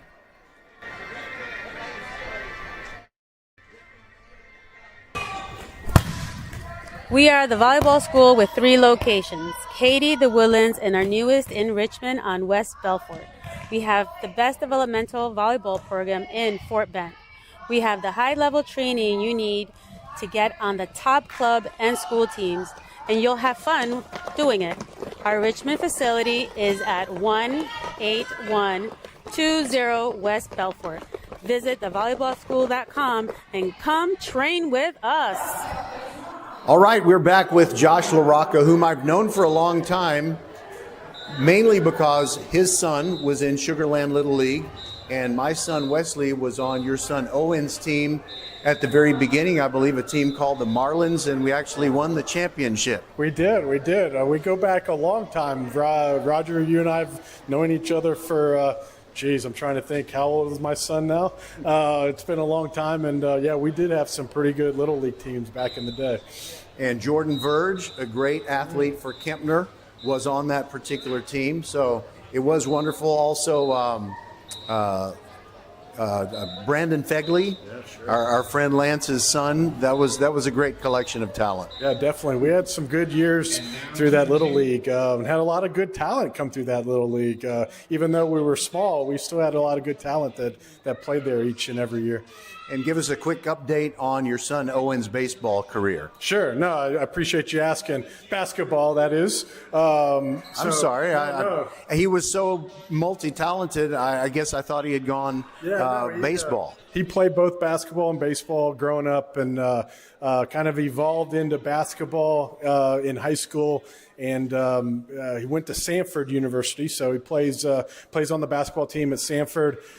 He is in his 4th year, and so he's in his final year at Sanford. He'll graduate in the spring, and they've had some really good teams the last few years. This past season, we had a chance to go to the tournament, the dance, which was awesome. For me as a father, I grew up watching the NCAA tournament from every year for 30, 40 years, and so to see your son be a part of that and get a play against a blue blood like Kansas was quite a special moment. All right, so you probably don't even remember this conversation, but I hope I didn't get off on the wrong foot when I met you, because I asked you about a guy named Shea Morenz, who happened to be the Texas quarterback when the Rice Owls beat the Longhorns. And I also kind of looked into it a little bit deeper, and I remembered back when I was doing TV sports in San Angelo, there was an early season game where your team, San Antonio Clark and San Angelo Central, played to a tie. Yes, they used to play to ties in Texas high school football. Do you remember anything about that game, and did you shake hands with Shea, make acquaintance in any way at that time? Yeah, I do remember that game. For some reason, I just remember getting a lot of media attention from San Angelo before that game. It was a high school game, but at the time, obviously, Shea was highly regarded and highly recruited. I think maybe one of the top quarterbacks in the nation. And San Antonio Clark, where I went to high school, we always traditionally had a very good football team, and so it's kind of one of those early season non-district clashes of, I guess I could say, 2 top quarterbacks in the state. Absolutely. And like you said, it was a hard-fought battle, but little did we know that the 2 of us would lock horns, no pun intended, I guess, a few years later. Well, Shea, he had such potential. It was amazing. The people that actually came to San Angelo, I happened to meet Bobby Bowden and Bill Walsh, just because of Shea. Now, it didn't work out. He had a knee injury in his football career. James Brown kind of eclipsed him, became the Longhorns' main man at quarterback. Shea tried professional baseball, and he got to the AAA level, never really got to where he could hit the curveball. and it just didn't work out. I've been looking for an opportunity to find him and talk to him someday, but in that game, I guess we ought to move on to what actually happened in the game between Rice and Texas, October 16th, 1994.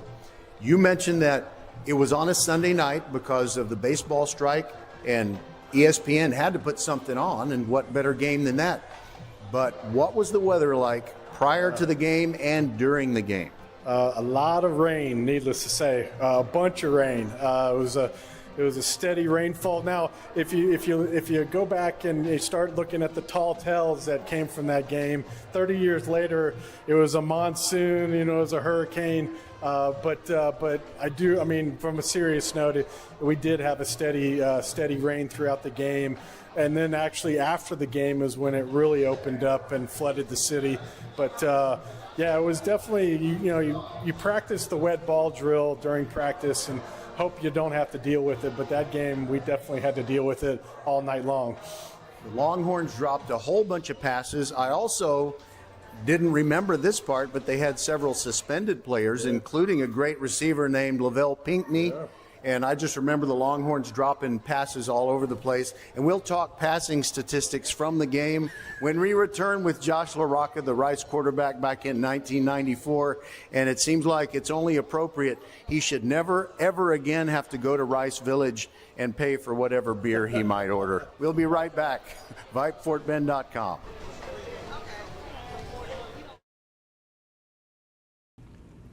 First Tire and Automotive has been putting your health and your car safety first for over 20 years. First Tire and Automotive stands for family, integrity, reliability, service, and trust. That's why Fort Bend families know take your vehicle to First Tire and Automotive first and forever. Check out the website for service and savings at firsttireandauto.com. Make your appointment today. With 4 great locations, Eldridge, First Colony, Greatwood, and now in Cinco Ranch, there's one around the corner from you. All 4 stores now open on Saturday. FirstTireandAuto.com. So we go back to the rainy night, 1994, October the 16th. So Texas is playing Rice, and Josh LaRocca's statistics were 3 passes completed in 7 attempts, but 2 of them were for touchdowns. I know, exactly. It's I think about that and I shake my head throwing only 7 passes in a football game as a quarterback.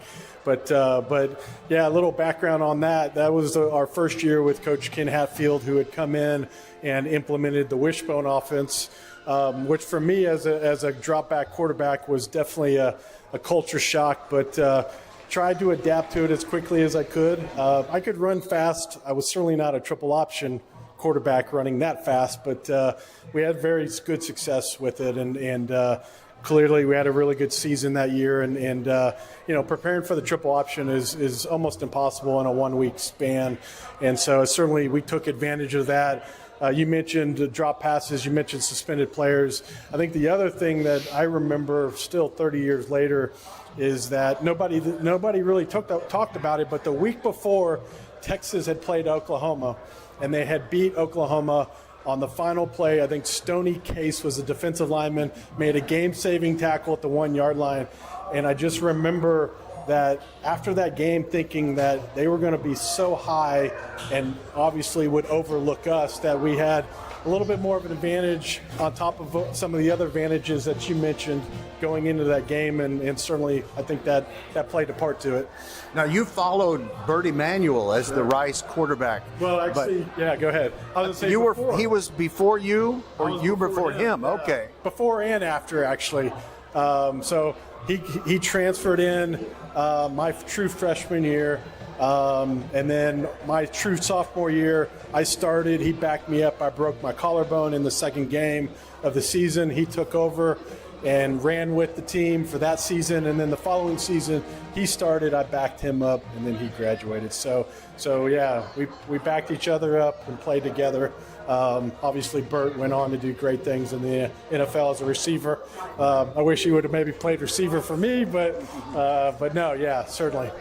So you wouldn't call what happened with you and Bert kind of going back and forth as the starting quarterback, that really wasn't a quarterback controversy. No, not at all. I mean, I think, I came off a fairly successful true freshman season and had a really good spring, won the starting position, and then, got hurt in the second game of the season. He came in and had a phenomenal remainder of the season. And so kind of was obvious that he would come in as a starter in the next season, and did that. And I backed him up that year. And then he graduated, went to the pros. And then I had 2 more seasons, which that following year was the 94 season, which is what we're talking about tonight.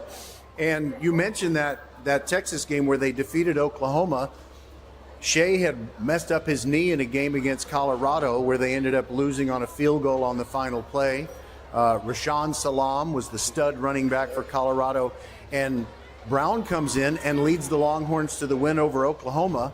And quarterback controversies, if they don't really affect someone that you care about, are no big deal. It's like, oh, well, that's just the way the game goes. But I noticed later on, after the loss to Rice, the Longhorns are playing at home, and you know how one side of the stadium in Austin says Texas and the other side yells fight? Well, they were going Texas, and the other side yelled James Brown. Oh, really? And I was just thinking, man, I feel terrible for Shea, As the great Tom Petty said, something about, some say life will beat you down, break your heart, and steal your crown. Well, that was brutal. Yeah, Shea took a verbal beating in his career at Texas. Unfortunately, he was certainly an amazing talent, excellent quarterback. You see that all the time nowadays, but you didn't see it maybe as much back in the day. Although at the University of Texas, that's commonplace, especially if you're going to be a quarterback at Texas. You're going to have to deal with the alumni and the famous alumni at the University of Texas. Many people have gone up against them and failed. So, but yeah, it was definitely a challenging, I think, period for him, trying to be successful and deal with them at the same time. Okay, we're going to take one more quick break, come back with Josh LaRocca. We got to leave time for ND Kalu. He's waiting in the wings on VypeFortBend.com. Xfinity here. How can we help? Hi, my daughter invited her entire class to her birthday party. Can my Wi-Fi handle it? Oh, well, at Xfinity, our latest gateways have tri-band Wi-Fi technology, letting you connect hundreds of devices at once. No way. So if all the kids are watching stuff on their phones, well, their parents are sharing videos online. Yep, go ahead and watch videos. They can all do their thing and party their way. No problem. Oh, we are gonna need a bigger cake. Now through September 21st, get fast, reliable Xfinity Gig Internet for $25 a month for 2 years when you add Xfinity Mobile with unlimited data. And get Peacock Premium, a $7.99 a month value included. Go to Xfinity.com, call 1-800-XFINITY, or visit a store today. Xfinity, bring on the good stuff. Restrictions apply. Requires paperless bill and auto-pay with stored bank account. Equipment, taxes, and fees extra. Gig Wi-Fi requires Xfinity Gateway. Xfinity Mobile requires Xfinity Internet. After promo, regular internet rates apply. Actual speeds vary. Okay, so during that game, Rice against Texas, Josh LaRocca throws 2 touchdown passes. You missed the extra point after one of them. You didn't. Your teammate did. Do you remember your teammate's name? Because he kicked 2 field goals in the game that ended up being the margin of victory, 19-17. Oh, you're going to put me on the spot. It was either 2. It was either Johnny Bagwell or Adam Hulsman, maybe? Hulsman, yeah, exactly right. Good job. Couldn't remember who kicked that night. I knew it was one of the 2. Those were the 2 kickers during my time at Rice. But, Adam was he had quite a strong leg. Kicked obviously a couple big field goals that night for us.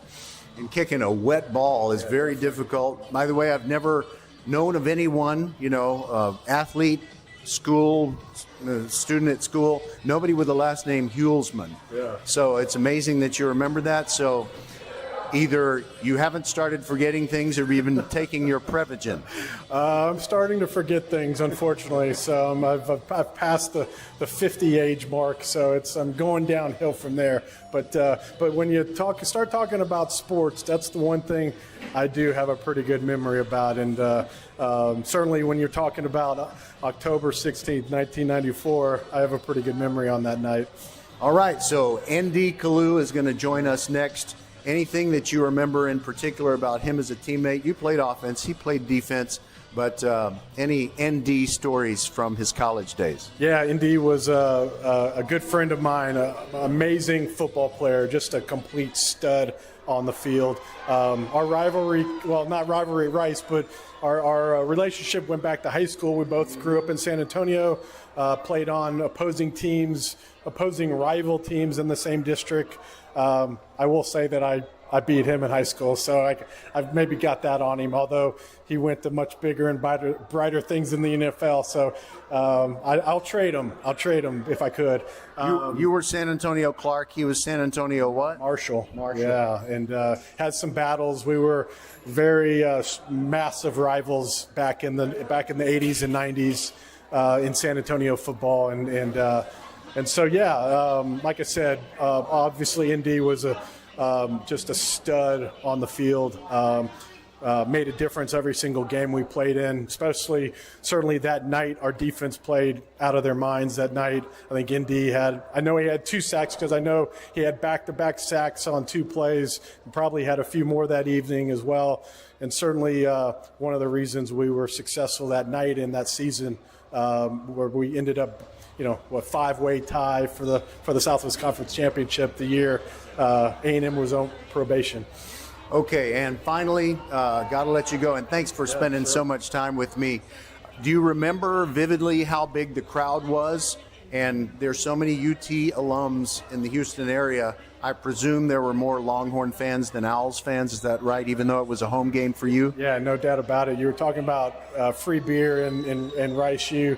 Unfortunately, not many people remember me in the Rice community, maybe the sports supporters, but I will always say, and I have always said it, there is probably thousands and thousands of more UT alumni that remember Josh LaRocca's name than they do at Rice University. So definitely a huge crowd that night. Probably the one thing I remember after the game is just some of the older Rice alum coming up to me with tears in their eyes of just celebration and joy that we had not only beat them, we physically handled them that night. And you don't say that much about Rice against Texas. So it was one of those awesome nights in Rice football history.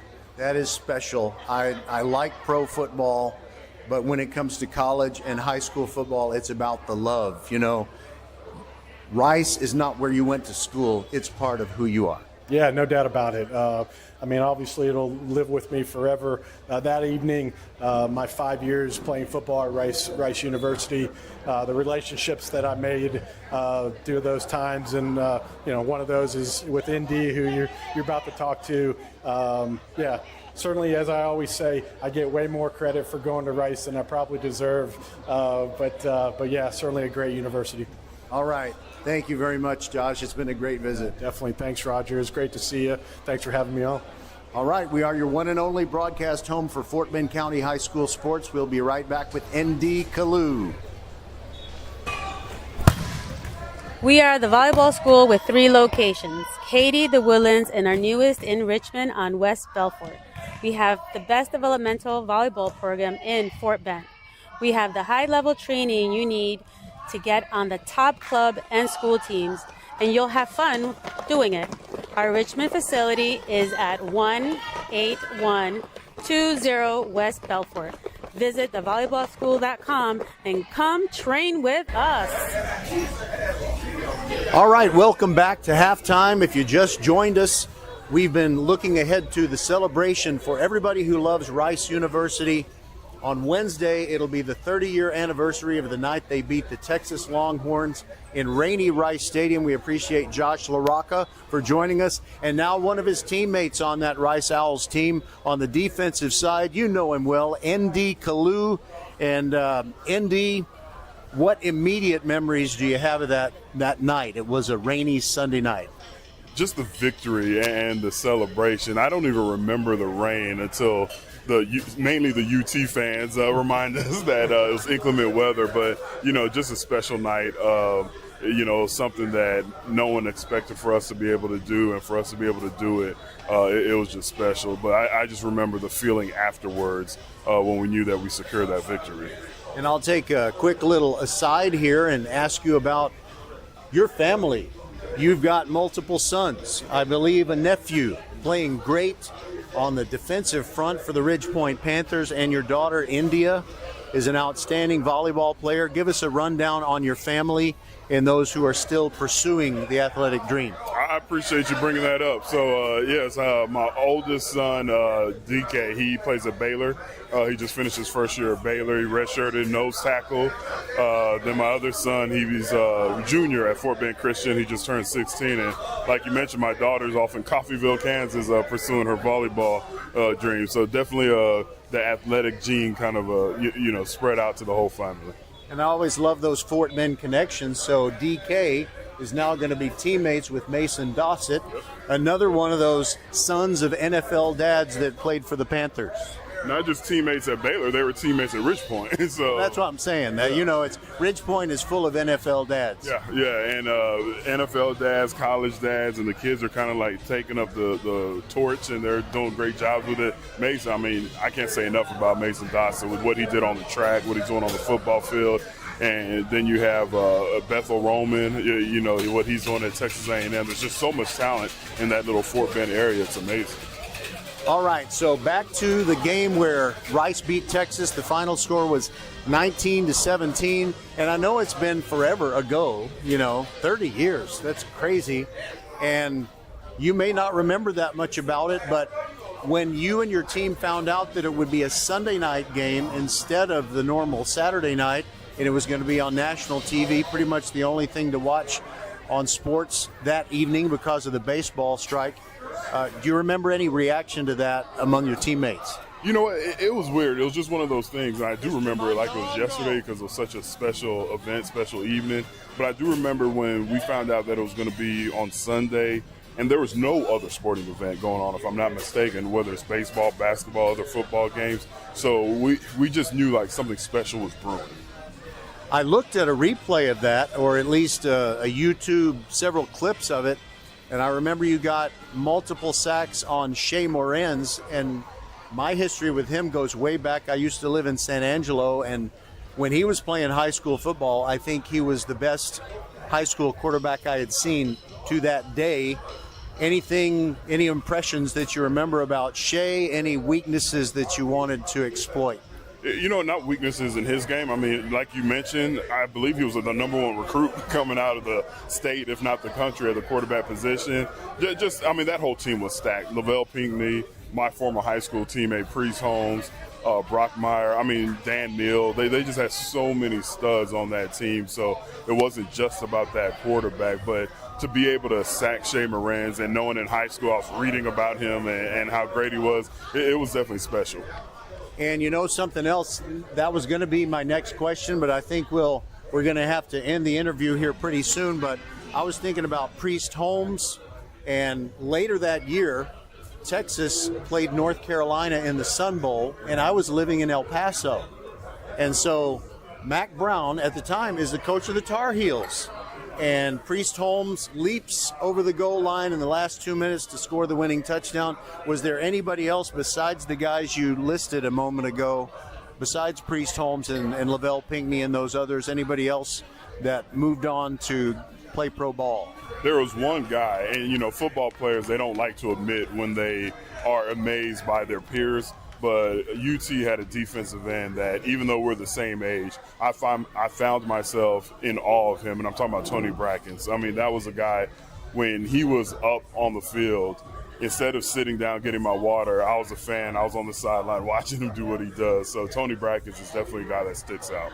All right, ND, it's always good to talk to you. I miss hearing you on the radio, but I know you have so many activities and professional pursuits that you had to kind of get rid of one to be able to do the great job that you want to do at all of those things. Anything that you want to tell our listeners that you're working on right now? I'm just doing my real estate business, and that's kind of why I stopped doing the day-to-day radio, but I still thankful for the Texans. They bring me in to do some broadcasting and keep me close to the game. So, if you see me, just know that I appreciate everything that's been given to me. And I hope you're feeling good. Whenever someone played football for a long time, I've had a chance to visit with you a few times. A lot of these guys are old friends I've never met, and I always ask how they're doing. Are you feeling good in the knees and the ankles and the hips and stuff? In comparison, I feel pretty good when I hear the stories of the guys that I played with, played against. You're always going to have those pains when you play 12 years in the NFL, 4 years college ball, and, high school. But I'm thankful for the way I feel right now. All right. All the best, ND. Don't be a stranger. We appreciate you being with us. And y'all keep up the great work. I mean, y'all do a great job keeping everybody up to date with what's going on in high school football, past, present, and the future. So I appreciate what y'all are doing. Love high school sports. Never get tired of it. It makes awesome adults out of all these kids that get involved in it. Thank you, ND Kalu. We'll be back. This is VypeFortBend.com. It's fall, y'all. Head over to First Tire and Automotive for a free tire pressure and tread depth check. There's a store right around the corner from you in the Sugar Land area. First Tire and Automotive prioritizes their customers and employees above all else. Their core values: family, integrity, reliability, service, and trust. Wherever your journey leads, reliable auto care is essential. A full synthetic oil change, just $60. Oh my! And more savings on the website. Book your appointment today at firsttireandauto.com. First Tire and Automotive, supporting school and youth sports programs for over 26 years. Get to one of First Tire and Automotive 4's convenient locations in Sugar Land and Cinco Ranch. firsttireandauto.com. Was that a jam-packed halftime or what? Okay, and we got a lucky break here. When we have presented those halftime interviews the last two nights on our VypeFortBend.com game coverage, we've kind of bled into the second half when we've missed a few plays. Well, the dance team for the Randle High School has been standing out in the middle of the field waiting for the music to be played that they are to dance to. So our halftime has gone beyond the usual 28 minutes to about 31 or 32. And as a result, you have not missed a single play. I did see one of the officials throw a flag, and I don't know if maybe there will be a penalty against Randle for some kind of delay of game because they did not get their performers off the field, their non-football performers off the field. We'll see if that becomes a penalty. I don't know, but I'm sure Texas City is more than ready to start the second half. It is 21-7, Randle over Texas City. Texas City has played tough, and they've had some chances and missed out, untimely turnovers that ended drives that would have made it a one-score game. They will get the football to begin this second half. But what a celebration to remember what Rice did against Texas in 1994. And I think about what a blessing, how wonderful it is if you're Josh LaRocca and you remember people that are 2, 3, maybe even 4 times your age who came up to you with tears in their eyes and said, "Thank you for beating the Longhorns. We thought that would never happen." And if you are a Texas fan, I know that's not enjoyable to hear, but what a remarkable win in 1994, Rice over Texas. And there's nothing like sports because you have that expression, that's why they play the game. Well, should Rice beat Texas? No, it shouldn't happen. But it did in 1994, and it did 29 years before that. Okay, we are ready to begin the third quarter, and it'll be Randle kicking off because Texas City won the toss at the beginning of the game but deferred. And so they will receive at the west end of the field. And here we go, Christian Munguia. He is the unbelievable, powerful kicker for the Randle Lions. So he has it teed up at the 40. So Texas City had a very inspired halftime speech from Sean Evans, their head coach. Right, so we're going to see the kickoff returners for Texas City going back and forth. You got Colin Harris is back there and Tristan Blackman as well. They may switch sides before Munguia puts it in the air. They do right now. Munguia is now striding toward the football. Will he reach the end zone with this kick? It is not going to get to the end zone. And it's going to be Colin Harris up the middle across the 20 and head over heels and down at the 22. And I believe that was Sincere Timpson who went down low. No, it was not Sincere Timpson. Actually, it was Jaden Williams. And I think I heard a mom say a helicopter. Well, that's kind of what it looked like. They do give him credit for getting to the 22.5. So Texas City down 21-7 against the state-ranked and undefeated Randle Lions. One of the best teams in Class 5A Division II, a team with a chance to get to Arlington. All right, so Kotaw takes the spread formation snap and hands it off straight up the middle. A modest gain, if a gain at all. And I think it's just getting back to the line of scrimmage as he gave the ball to Caden Clay. Yeah, in fact, it was a loss of 1. It's just really, really tough running through the middle against this Randle defensive front.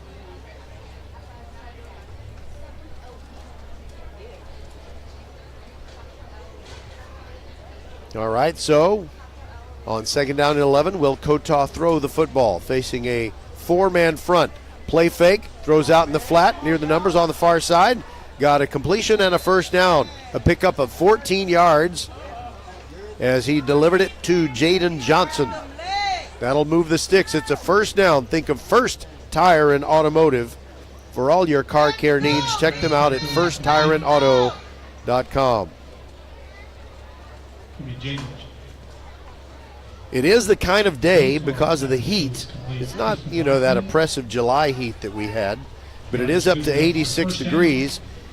And you can really help yourself out if you're Texas City, if you keep that Randle defense on the field for a long, long time. They're wearing the black jerseys, and they're going to feel even a little bit hotter.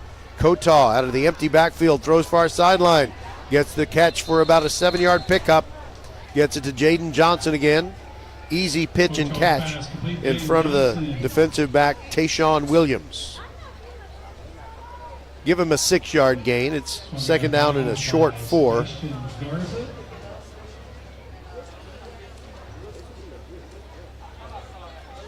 The game clock has resumed running after the out-of-bounds play. As soon as it's ready for play, you get it going again, and we're at 10 minutes exactly to go in the third quarter. There's a handoff up the middle. They keep trying the running game. The ball came out. It's recovered by Randle. It's a fumble, and the Randle Lions have it at the 32-yard line. And it's Chance Hernandez who comes out of there with the football.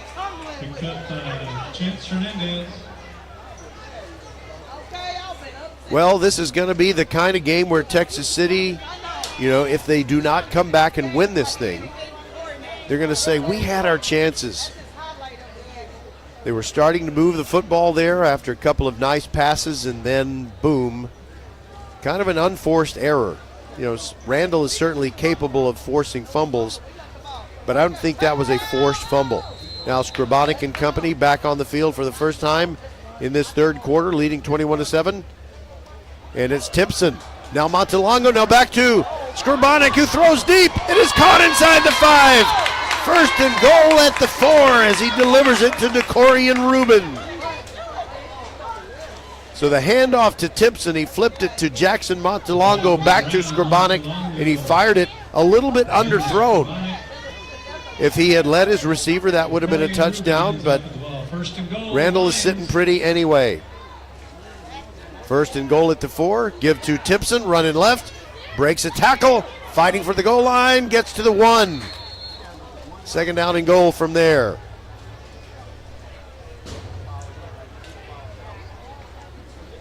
And preventing a touchdown was Tristan Blackman. Now we'll be under 9 minutes to go in the third quarter when Randle snaps it again. By the way, I see Coach Brian Randle's brother carrying his daughter down the steps. They may be leaving. They may just need to go to the concession stand. Skrabonic hands it off to Landon Williams-Callis. He's hit in the backfield, dropped for a loss of 1. Texas City's defense giving no quarter. Left side. Justin Stevens just absolutely engulfing the stud running back Landon Williams-Callis, and it's now 3rd and goal at the 2.5.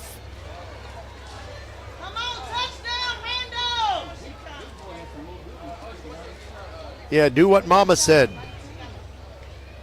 Now they run up there quickly. It's like it's the slot T. Direct snap coming to Landon Williams-Callis. There he goes up the middle, into the end zone, standing for a touchdown. They hardly got a hand on him. And that makes it 27-7 with the extra point to come. Landon Callis with the 2-yard touchdown run. You know, I want to check with Coach Randle before the next game. Do we need to call him Landon Williams-Callis, or can we just call him Landon Callis? 4 syllables is a lot easier than 6. Christian Munguia on to kick out of the hold of Jackson Montalongo. Snap and hold look good, and the kick is true and straight down the middle. Into the mass of cheerleaders from both schools who, for some reason, are making their circles along the track. We got a game going on, and the new score is 28-7. Randle over Texas City. We'll be back on VypeFortBend.com. Leanetti Graphics, the gold standard in Fort Bend County for screen printing, embroidery, banners, signs, t-shirts, and all kinds of specialty items. Whatever you need to advertise or show school spirit, team spirit, or company spirit, nobody does it better than Leanetti Graphics. We started creating our products in an apartment 23 years ago, and now our state-of-the-art facility in Stafford has everything to make your vision come true. Call your friends at Leanetti Graphics, 281-499-4959. Leanetti Graphics, the official banner provider for VypeFortBend.com. We want to thank the folks at the Toasted Yolk for providing the press box food. A lot of great protein, eggs, bacon, sausage, good stuff. 8:03 to go in the third, and it's now a 21-point game, and Munguia kicks off. It is a rainbow kick all the way into the end zone. It'll be a touchback. It is such a blessing to have a kicker who can, excuse me. Texas City will take over first and 10 from their own 25. I'm sorry, something got caught in my throat there. So it's a real blessing to have a kicker who can bomb it into the end zone pretty much any time. And the only time he wouldn't be able to is when there's a strong wind in his face.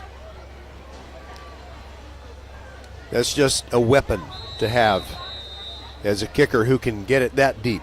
All right, first down and 10 from the 25, and a swing pass to the near side, incomplete. It was Tristan Blackman, got a hand on it, but Sherrod Rivas came up and would have dislodged the ball, I'm thinking, even if it had been caught. And it would have been a loss. But the incomplete pass makes it second down and 10 from the 25.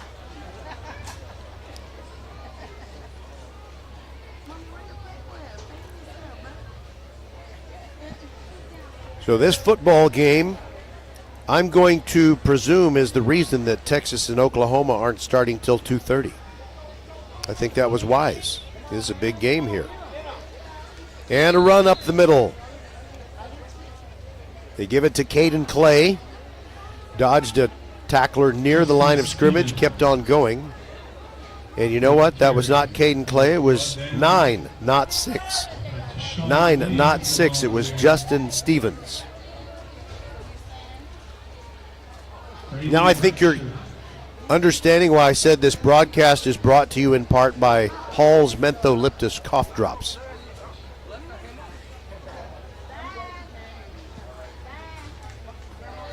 We're up here on the concourse of Traylor Stadium, and it couldn't be more comfortable. We're in shade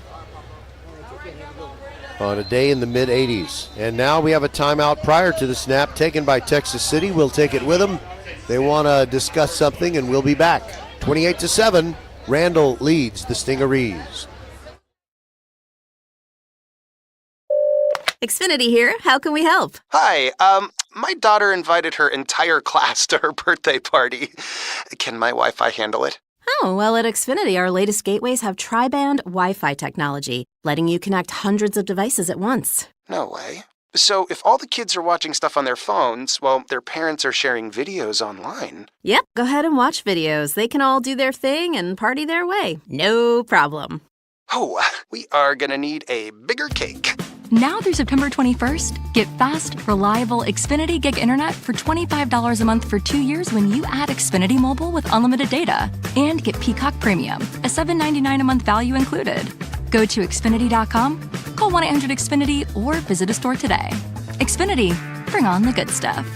Restrictions apply. Requires paperless bill and auto-pay with stored bank account. Equipment, taxes, and fees extra. Gig Wi-Fi requires Xfinity Gateway. Xfinity Mobile requires Xfinity Internet. After promo, regular internet rates apply. Actual speeds vary.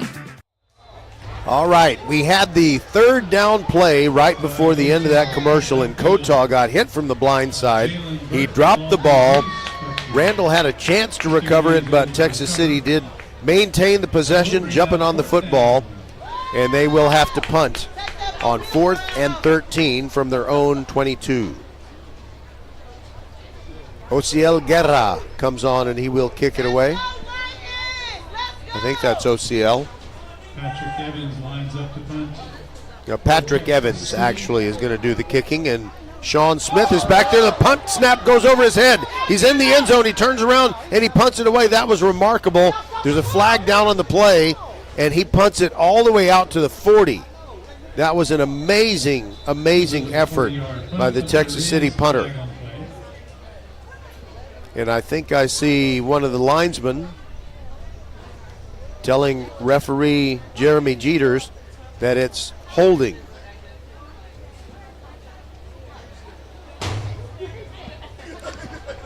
Sean Smith standing way back at his own 30. By the way, I heard a little sound there. I think we might have had a dropout. I'm not going to worry about it, though. Sean Smith catches it on one bounce, avoids one tackler, avoids two, can't get away from the third, dropped at the 34-yard line, and that's where Randle will start their new possession.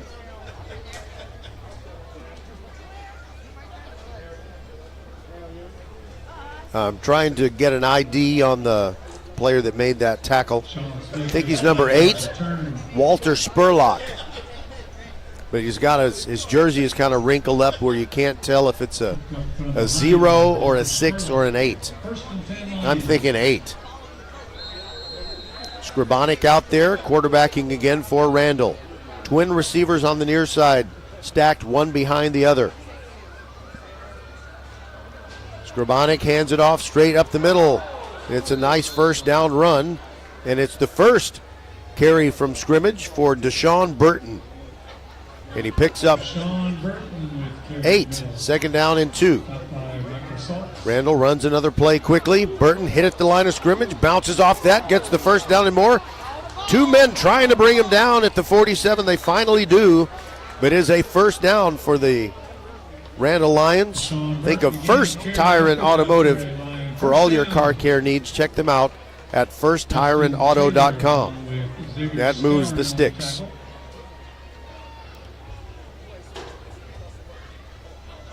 And coming off is the running back Deshaun Burton. And Sincere Timpson is back in there.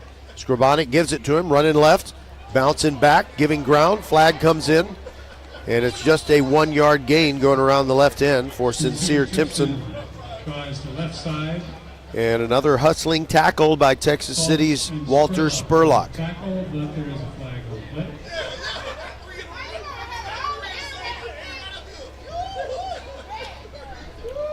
You can tell that a lot of the Randle fans in the stands are just kind of enjoying the social hour. When your team's up by 3 touchdowns, you don't really get locked in on every single play.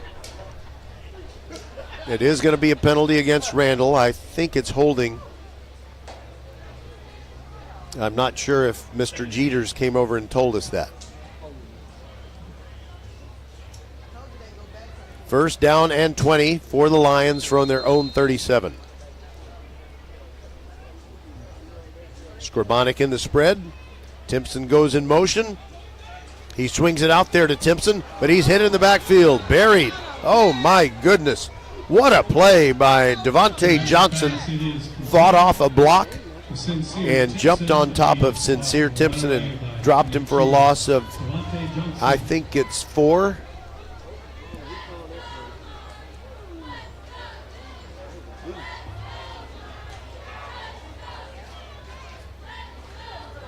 Five-yard loss, actually. So it's 2nd down and 25. Ball on the near hash mark as Randle moves left to right. Scribonic throws far sideline. Montelongo goes up to get it, but the ball falls incomplete. It was Montelongo battling Tristan Blackman, and a flag is down on the play. It is broken up by Tristan Blackman.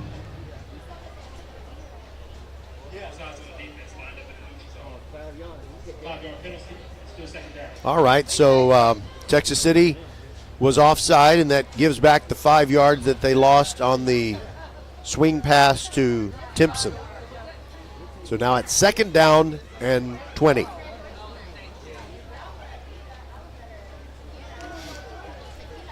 Roger Smith along with silent partner Skylar Gillespie inside the mothership at Vype World headquarters. Scribonic drops back, plenty of time, throws late over the middle, and it's a jump ball, and it is intercepted.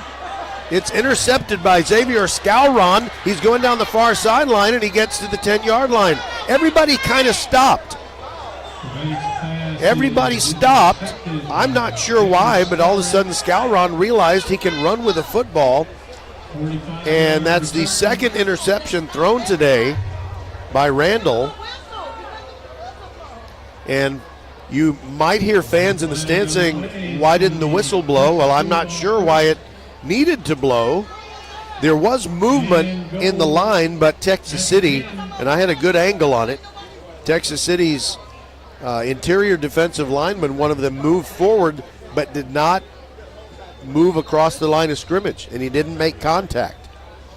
So there was no need to stop the play, and now Texas City still down 28-7. What a great opportunity. They have it at the 10. Kotaw drops back, runs away from trouble, and just tries to throw it away. He did throw it away. He got it beyond the line of scrimmage. He was wide of where the tackles had lined up, so he's okay. No intentional grounding there. But it is so hard for Texas City to keep the Randle defensive front out of their kitchen.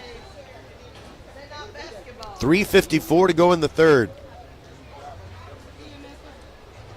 If there's going to be competitive football to be played, then Texas City needs points on this possession. 2nd and goal from the 10.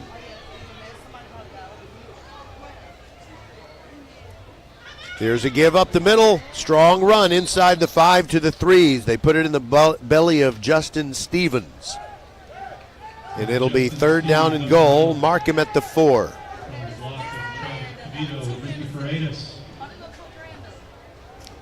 Paredes on the tackle for the Randle Lions. And I'm thinking if you're Texas City, maybe a misdirection would be a good idea here. You could have Kotaw fake a handoff on a stretch play to the right and then bootleg it back to the near side.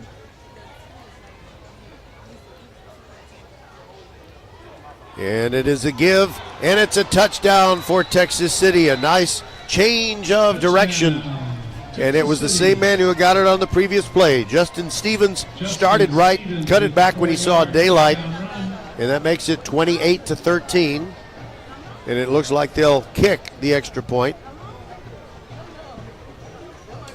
It'll be Osiel Guerra.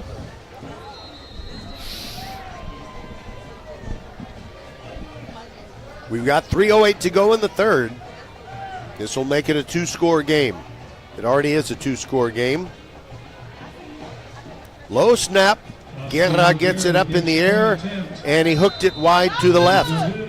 So the score remains 28-13, but yes, it is still a 2-score game. Gavin Greif was the holder, but it was not his fault. The snap was a little off. He had to reach way up, and it was going to be very difficult to get it down where his kicker could get a good shot at it. 3:08 to go in the 3rd. 28-13. We're coming back. It's fall, y'all. Head over to First Tire and Automotive for a free tire pressure and tread depth check. There's a store right around the corner from you in the Sugar Land area. First Tire and Automotive prioritizes their customers and employees above all else. Their core values: family, integrity, reliability, service, and trust.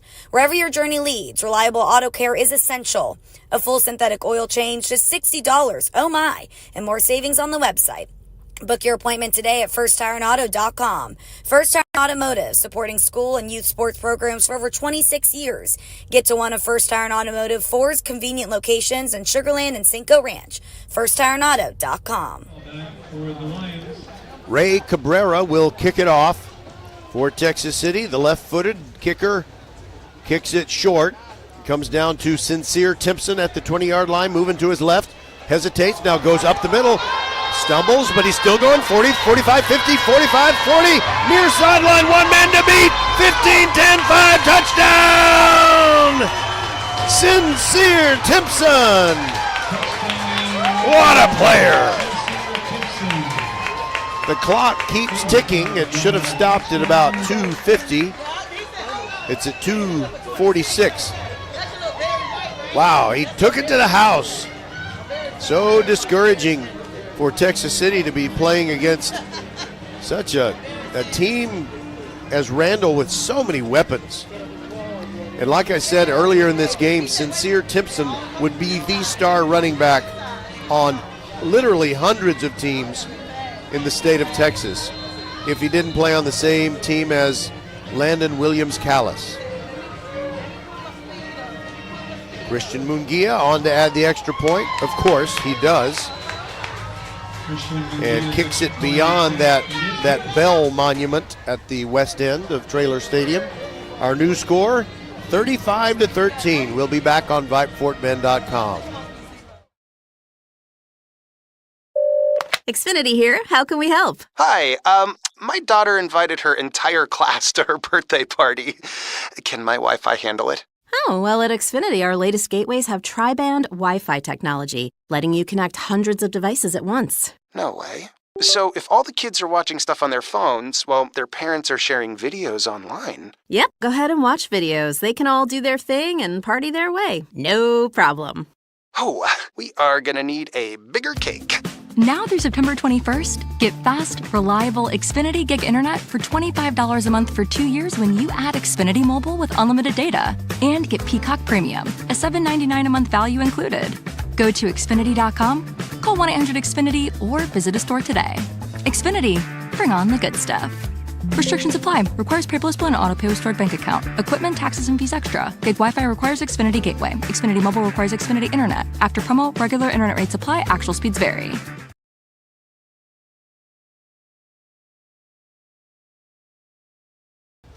I'm sorry, I had to move some things around on my screen, and I was not prepared, and I thought it was going to be a touchback anyway, but it's going to be a great coverage of the kickoff by your Randle Lions as they down the returner at the 14-yard line.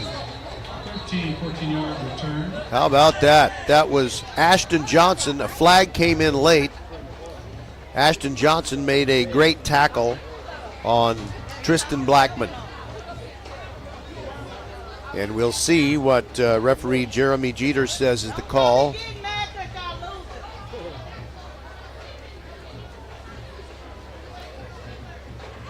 While they sort that out, I'm looking up something where I can tell you about our upcoming broadcasts. I always like to do that. Here's Mr. Jeters.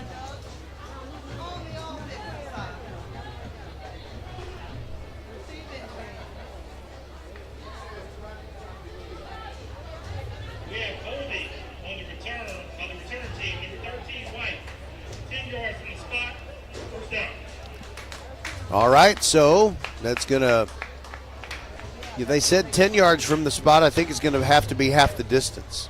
Yeah, they downed the kick returner at the 14, so they better put it at the 7. All right, here's what we got coming up next week. Clements against Austin is Tuesday night volleyball, starting at about 5:30. Then Thursday, it is Willow Ridge against Crawford from Hall Stadium. Basically an elimination game, I think. The winner of that game will still be in a position to earn a playoff spot. On Friday, Travis against Austin, again from Hall Stadium. And then next Saturday, we're right back here at Trailer for the game between Marshall and Terry. We are your one and only broadcast home for Fort Bend County high school sports. You bet your sweet bippy we are. Inside the 10-yard line, and the first play is going a long way for Texas City. A run down the near sideline, but multiple flags coming in. Jaden Clay got loose and was finally run out of bounds. That was Jason Ike who ran him out, but I think this is coming back. Deshaun Williams pushes him out of bounds. I guess Deshaun Williams got him first before Jason Ike finally made sure he was out of bounds. The officials are huddled. Jeremy Jeters and 3 members of his crew. Here's the verdict. Wait a minute. Mr. Jeters is going to run over to the other side and talk with Sean Evans, Texas City's head coach.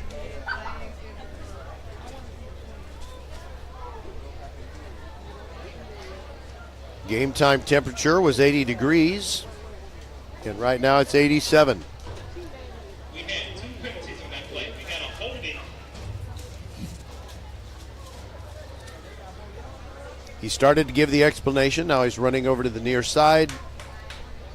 After he talked to Coach Evans, he needs to talk to Coach Randle. Sorry about that. I've been doing it for days.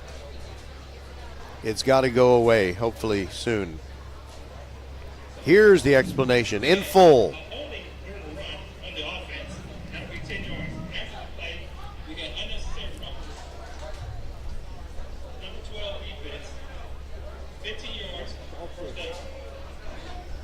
LaJalen Miller is called for the unnecessary roughness after the play, on which Texas City was holding, so it's just offsetting penalties, and it's going to be a repeat of the play. 1st and 10 from the 19. 2:29 to go in this third quarter.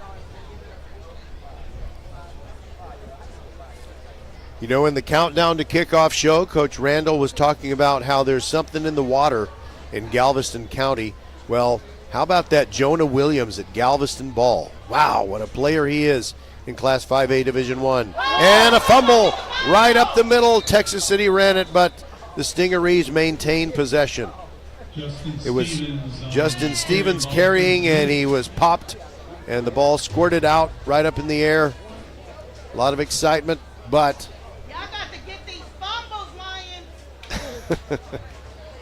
they didn't get that fumble, Mom.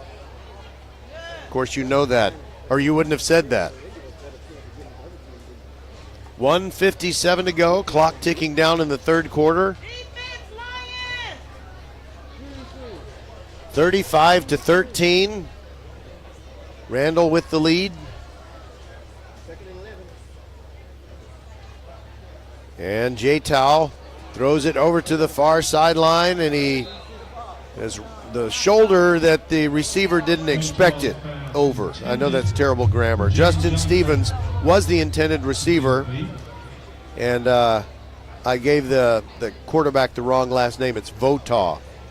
But I'm a really old person, and I've never encountered the last name, the surname Votaw, V-O-T-A-W.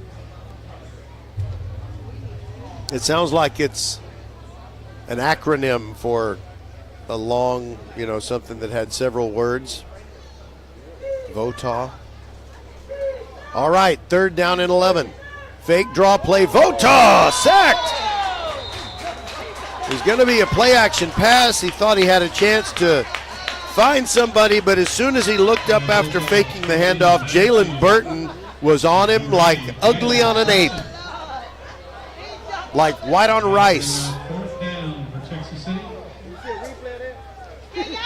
Wow. It is just not easy to play quarterback against these Randle Lions.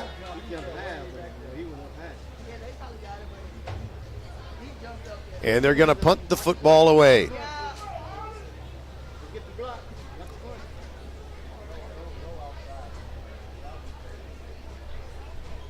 The punt is out of there. And it gets beyond the 40 and rolls out of bounds on the far side at the 44. 4-yard line. That's when the Lions will take over. 1st and 10.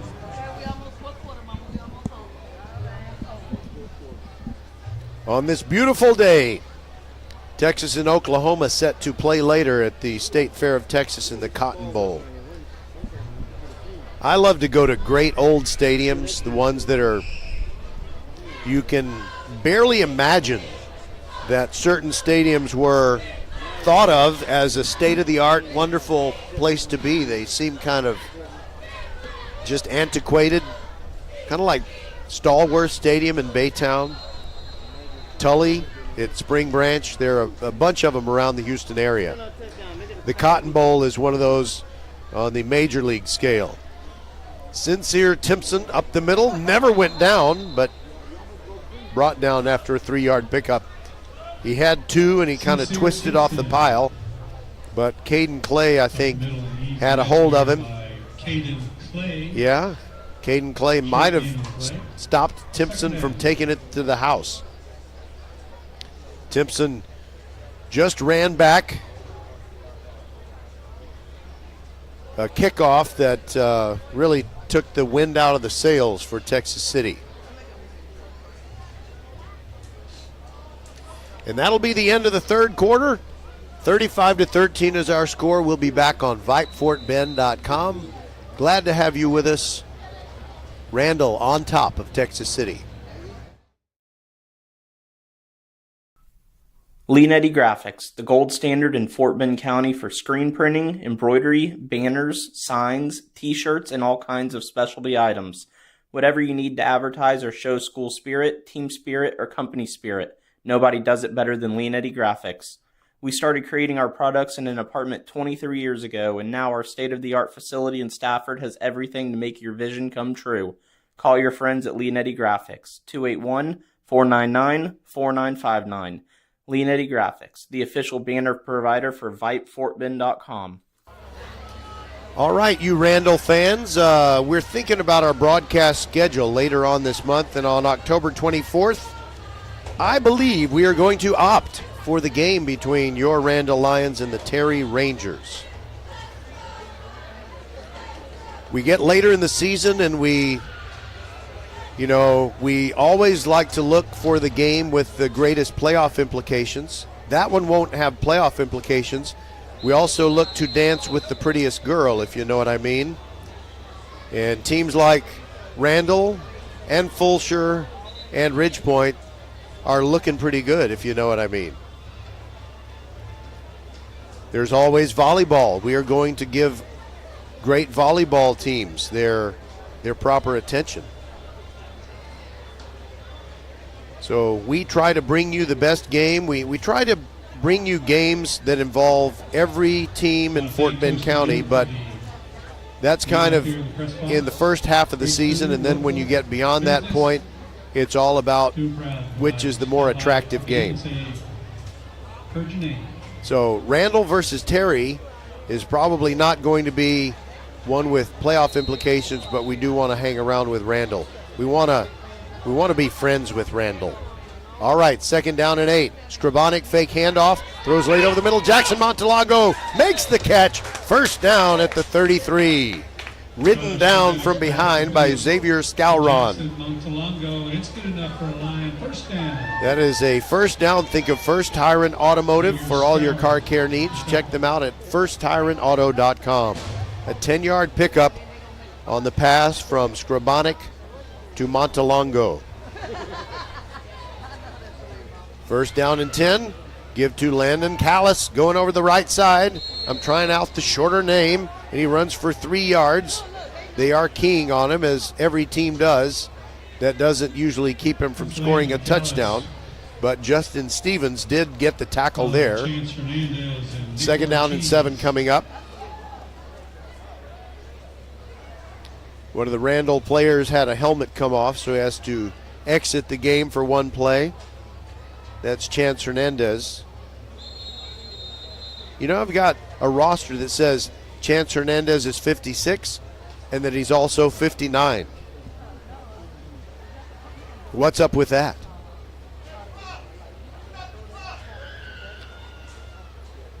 Somebody said start the clock or stop the clock. It's 35-13. I don't know that it really is that critical, but what I do know is we have a timeout, and we'll take it with them. This is VypeFortBend.com.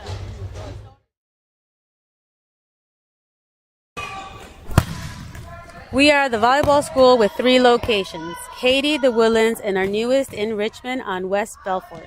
We have the best developmental volleyball program in Fort Bend. We have the high-level training you need to get on the top club and school teams, and you'll have fun doing it.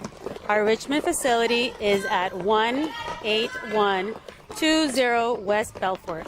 Visit thevolleyballschool.com and come train with us.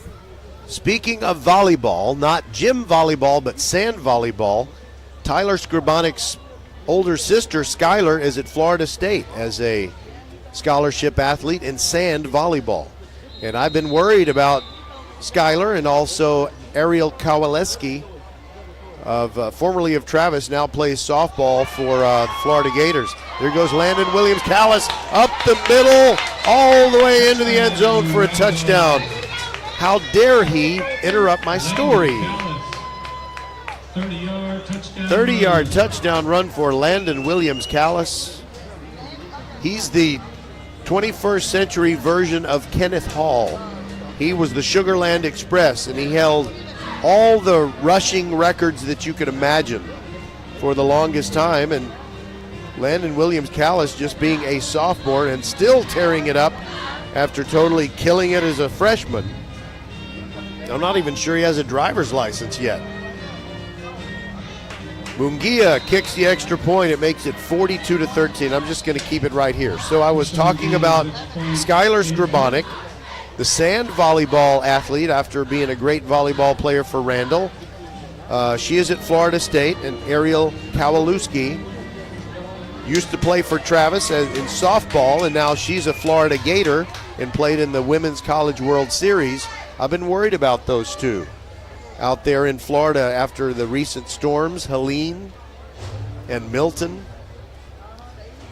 And thank God they are okay, but I know there are many people hurting, many people displaced. Oh, it's just a terrible situation. And prayers for them and prayers for the storms to stop. And hopefully we're getting to the end of hurricane season. I've learned a lot about weather by, watching the forecasts of where the storms have been going and things like that. And I like to have the knowledge, but I wish it was not necessary. But I will say my go-to meteorologist is most definitely Kim Castro of Channel 11. Munguia, pop-up kick.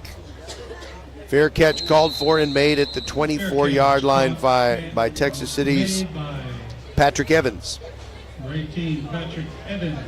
Like I said.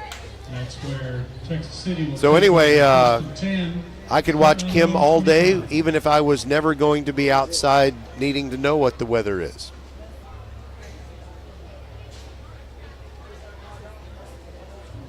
$11:02 to go in this game where the issue has basically been settled. It is 42-13. We were here last night for a game where Fulshire defeated Foster, and that final score was 42-17.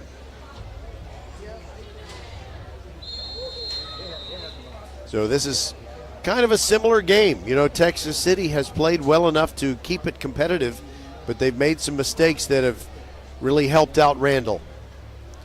All right, they're running to the right, and it's a loss of 5. Wow. I think that was Chance Hernandez. I don't know if it's Chance Hernandez number 59 or number 56, but he made the tackle on Colin Harris, and it's 2nd and 15. All right, I know it's been changed. It's now Chase Sims. You say Chase Sims? Yeah, I'm looking at this roster. Yeah. I think they accidentally put Chance Hernandez twice, and one of them should have been Chase Sims. I'll bet that's it. Thank you, young sub-varsity athlete. I appreciate that. So I've been saying Chance Hernandez because that's what my roster says when I should have been saying Chase Sims. Is Chase Sims 59 or 56? Okay, and 56 is Chance Hernandez. Okay. Well, it would have been great to know that. But it's not your fault. It's not your fault. It's, whoever did this. Well, he's saying he wanted to tell me, but I couldn't hear him. If that's the case, come over and do this, and then I'll pay attention. Thank you. What's your name? Say it again. Dion Castro. Dion Castro. He is going to be a star on the Randle varsity soon. But right now he's running the video camera. I'll remember your name. All right, so that explains a lot. Chase Sims is 59. Chance Hernandez is 56. Right? To sum up. Okay. Meanwhile, Texas City is facing a 3rd down and 20-something. And they run to the right. And it ain't going very far at all. And guess what? Chase Sims is right there to bury Colin Harris. Harris going nowhere. Stop for loss by Chase Sims.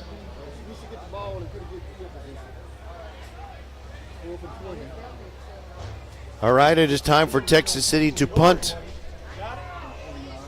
Almost in the shadow of their own goalpost. Ray Cabrera, I believe, is going to do the punting. Yeah, I'm going to have to just retype the whole Randle roster before I do another Randle game. Sometimes if the only person you can really depend on is yourself. From the 13, there is the punt. It is away. And a fair catch called for and taken by Jackson Montalongo at the Texas City 42-yard line. 30 yards, a fair catch was called and made by Jackson Montalongo. There's another thing about the Excel document that the roster is on.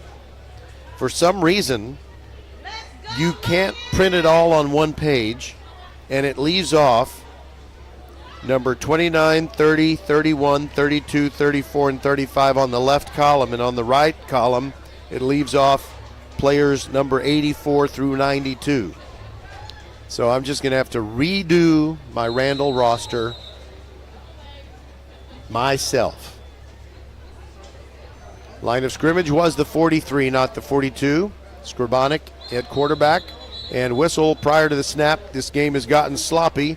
They were going to give it off to DeCorian Rubin on the jet sweep, but it's a false start. Nick Ortiz with, let's see, what do you call a premature move on the offensive line. 8:26. Scribonic ready. They hand it off straight up the middle, and unfortunately, Sincere Timpson no, it wasn't Sincere. It was Deshaun Burton. He slipped or tripped over his other foot. And he gains nothing, so it's 2nd and 15. I'm going to ask my friend another question.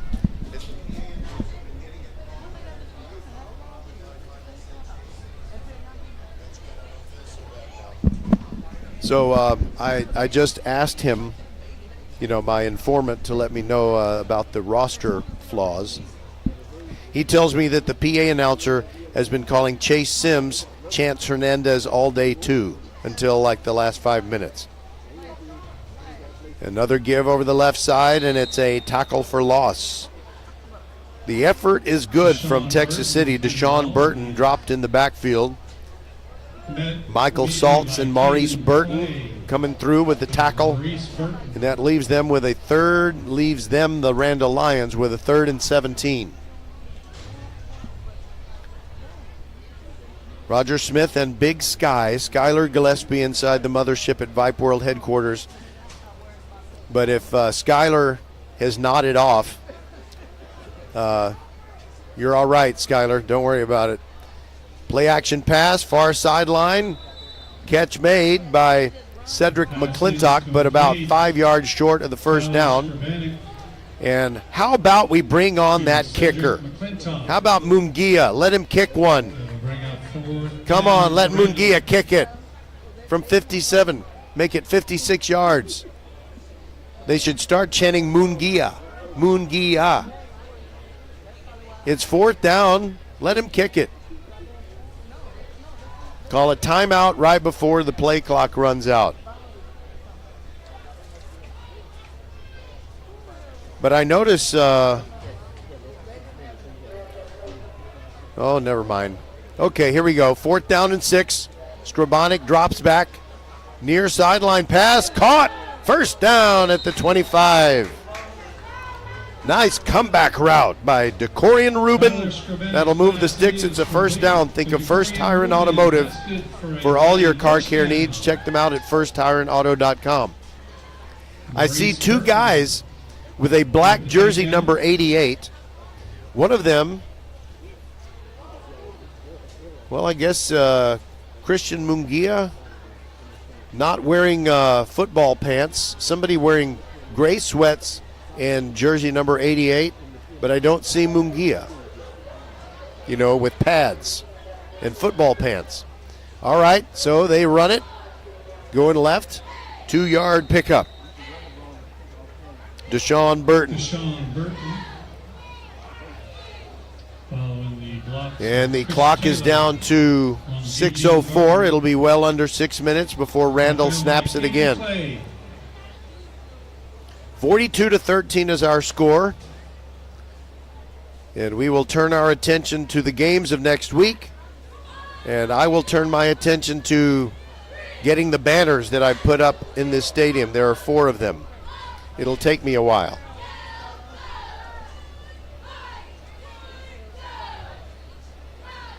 Skrabonic takes the snap, hands off. Burton trying to get away. He only gets about a yard because Michael Saltz had his hold of his foot and would not let go. I'm kind of wondering if Randle scores another touchdown, will Mungia kick the extra point? Because okay, now I see Mungia. Now he's warming up his leg. I really wish they would have let him try that 56-yarder, though. That would have been cool.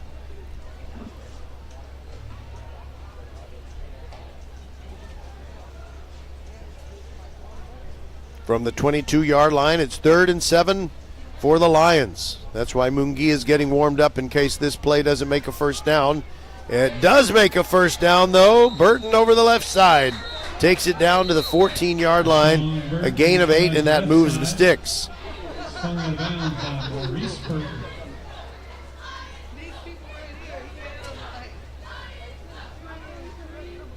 That moves the sticks. It's a first down. Think of First Tire and Automotive for all your car care needs. Check them out at firsttireandauto.com.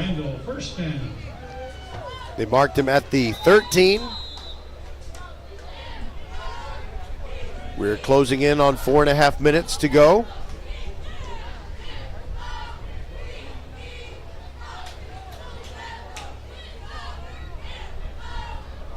Burton to the left of Skrabonic, and a give to Burton going right now, turns it up the middle, gets inside the 10 to the 8, and guess what? Penalty marker down. Drives up the middle, and he is met there by, it was a Ryan Swede. We had holding, 65 offense, hold the line. 10-yard penalty against the Lions. Or I guess in this case, yeah, it is a 10-yard penalty. I thought maybe it would be a spot foul.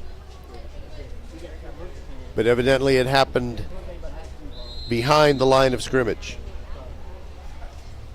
Clock rolls again. It'll be close to 4 minutes before Randle snaps it again. They're in what I call a muddle huddle, looking back at the sideline. The players have all seen the signal. Skrabonic moves in behind his center. Fakes and actually gives it off. There goes Burton again. Gets inside the 20 to about the 17. That's Chase Norman with the carry. Oh, Chase Norman.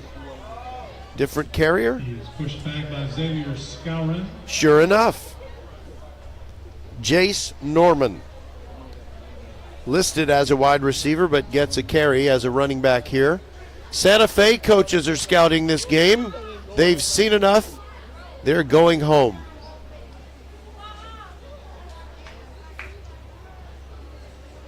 They just came out of the press box and now they're making their way down. They could use the elevator if they want to.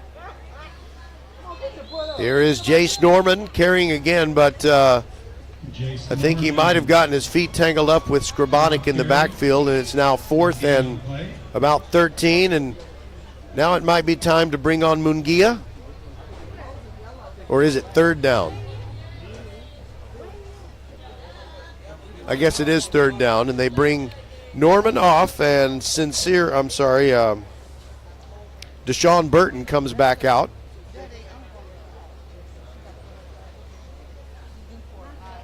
Now we're under 3 minutes to go in the game, 42-13. Randle has this game well in hand against Texas City. Skrabonic out of the spread. Running over the left side, Burton. Burton fighting inside the 20, dives to the 10. And he is well short of the first down, so it is time for a Mungia field goal attempt. This will be a chip shot for him. It'll be a 27-yarder from the near hash mark.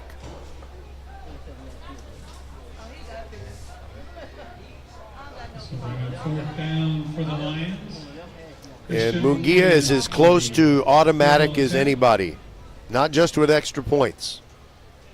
Extra point kick is up, and it's good. 45-13 is our new score. Less than 2 minutes to go. We're almost home, folks. We'll be back on VypeFortBend.com.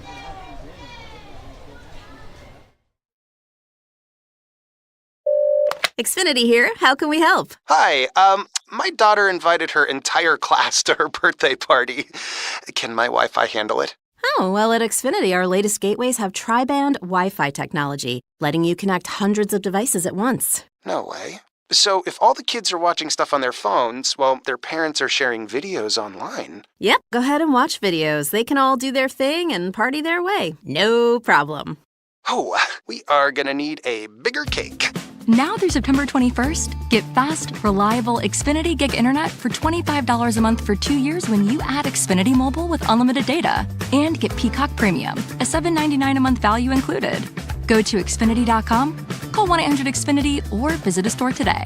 Xfinity, bring on the good stuff. Restrictions apply. Requires paperless bill and auto pay with stored bank account. Equipment, taxes, and fees extra. Gig Wi-Fi requires Xfinity Gateway. Xfinity Mobile requires Xfinity Internet. After promo, regular internet rates apply. Actual speeds vary. Leanetti Graphics, the gold standard in Fort Bend County for screen printing, embroidery, banners, signs, t-shirts, and all kinds of specialty items. Whatever you need to advertise or show school spirit, team spirit, or company spirit, nobody does it better than Leanetti Graphics. We started creating our products in an apartment 23 years ago, and now our state-of-the-art facility in Stafford has everything to make your vision come true. Call your friends at Leanetti Graphics, 281-499-4959. Leanetti Graphics, the official banner provider for VypeFortBend.com. The kickoff was fair caught inside the 25-yard line, and so it comes out to the 25. Texas City will try to put some points on the board before everybody goes home. And they're bringing in their other quarterback, Gavin Greif, in the spread formation. Will they run it? Will they throw it? It is a running play. over the left side, about a 2-yard pickup for Colin Harris. Now's the time where what we need is a complete absence of penalty flags. Incomplete passes. Yes, even scoring plays.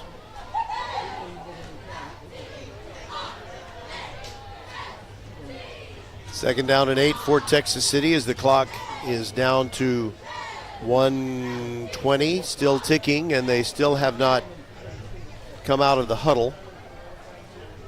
Play clock is at 8 seconds. Now they break the huddle. Please hurry, guys. 2, 1, and they get the play off. And a run to the left. Short of the sideline and down after a 1-yard gain. They gave it to Colin Harris again. We're under a minute to go, and I think we might need only one more snap. By Jason Ike.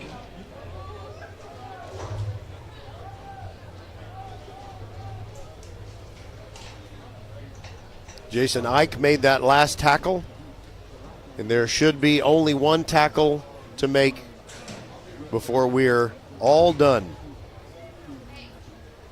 Texas City on their own 29-yard line, and a straight up the middle handoff.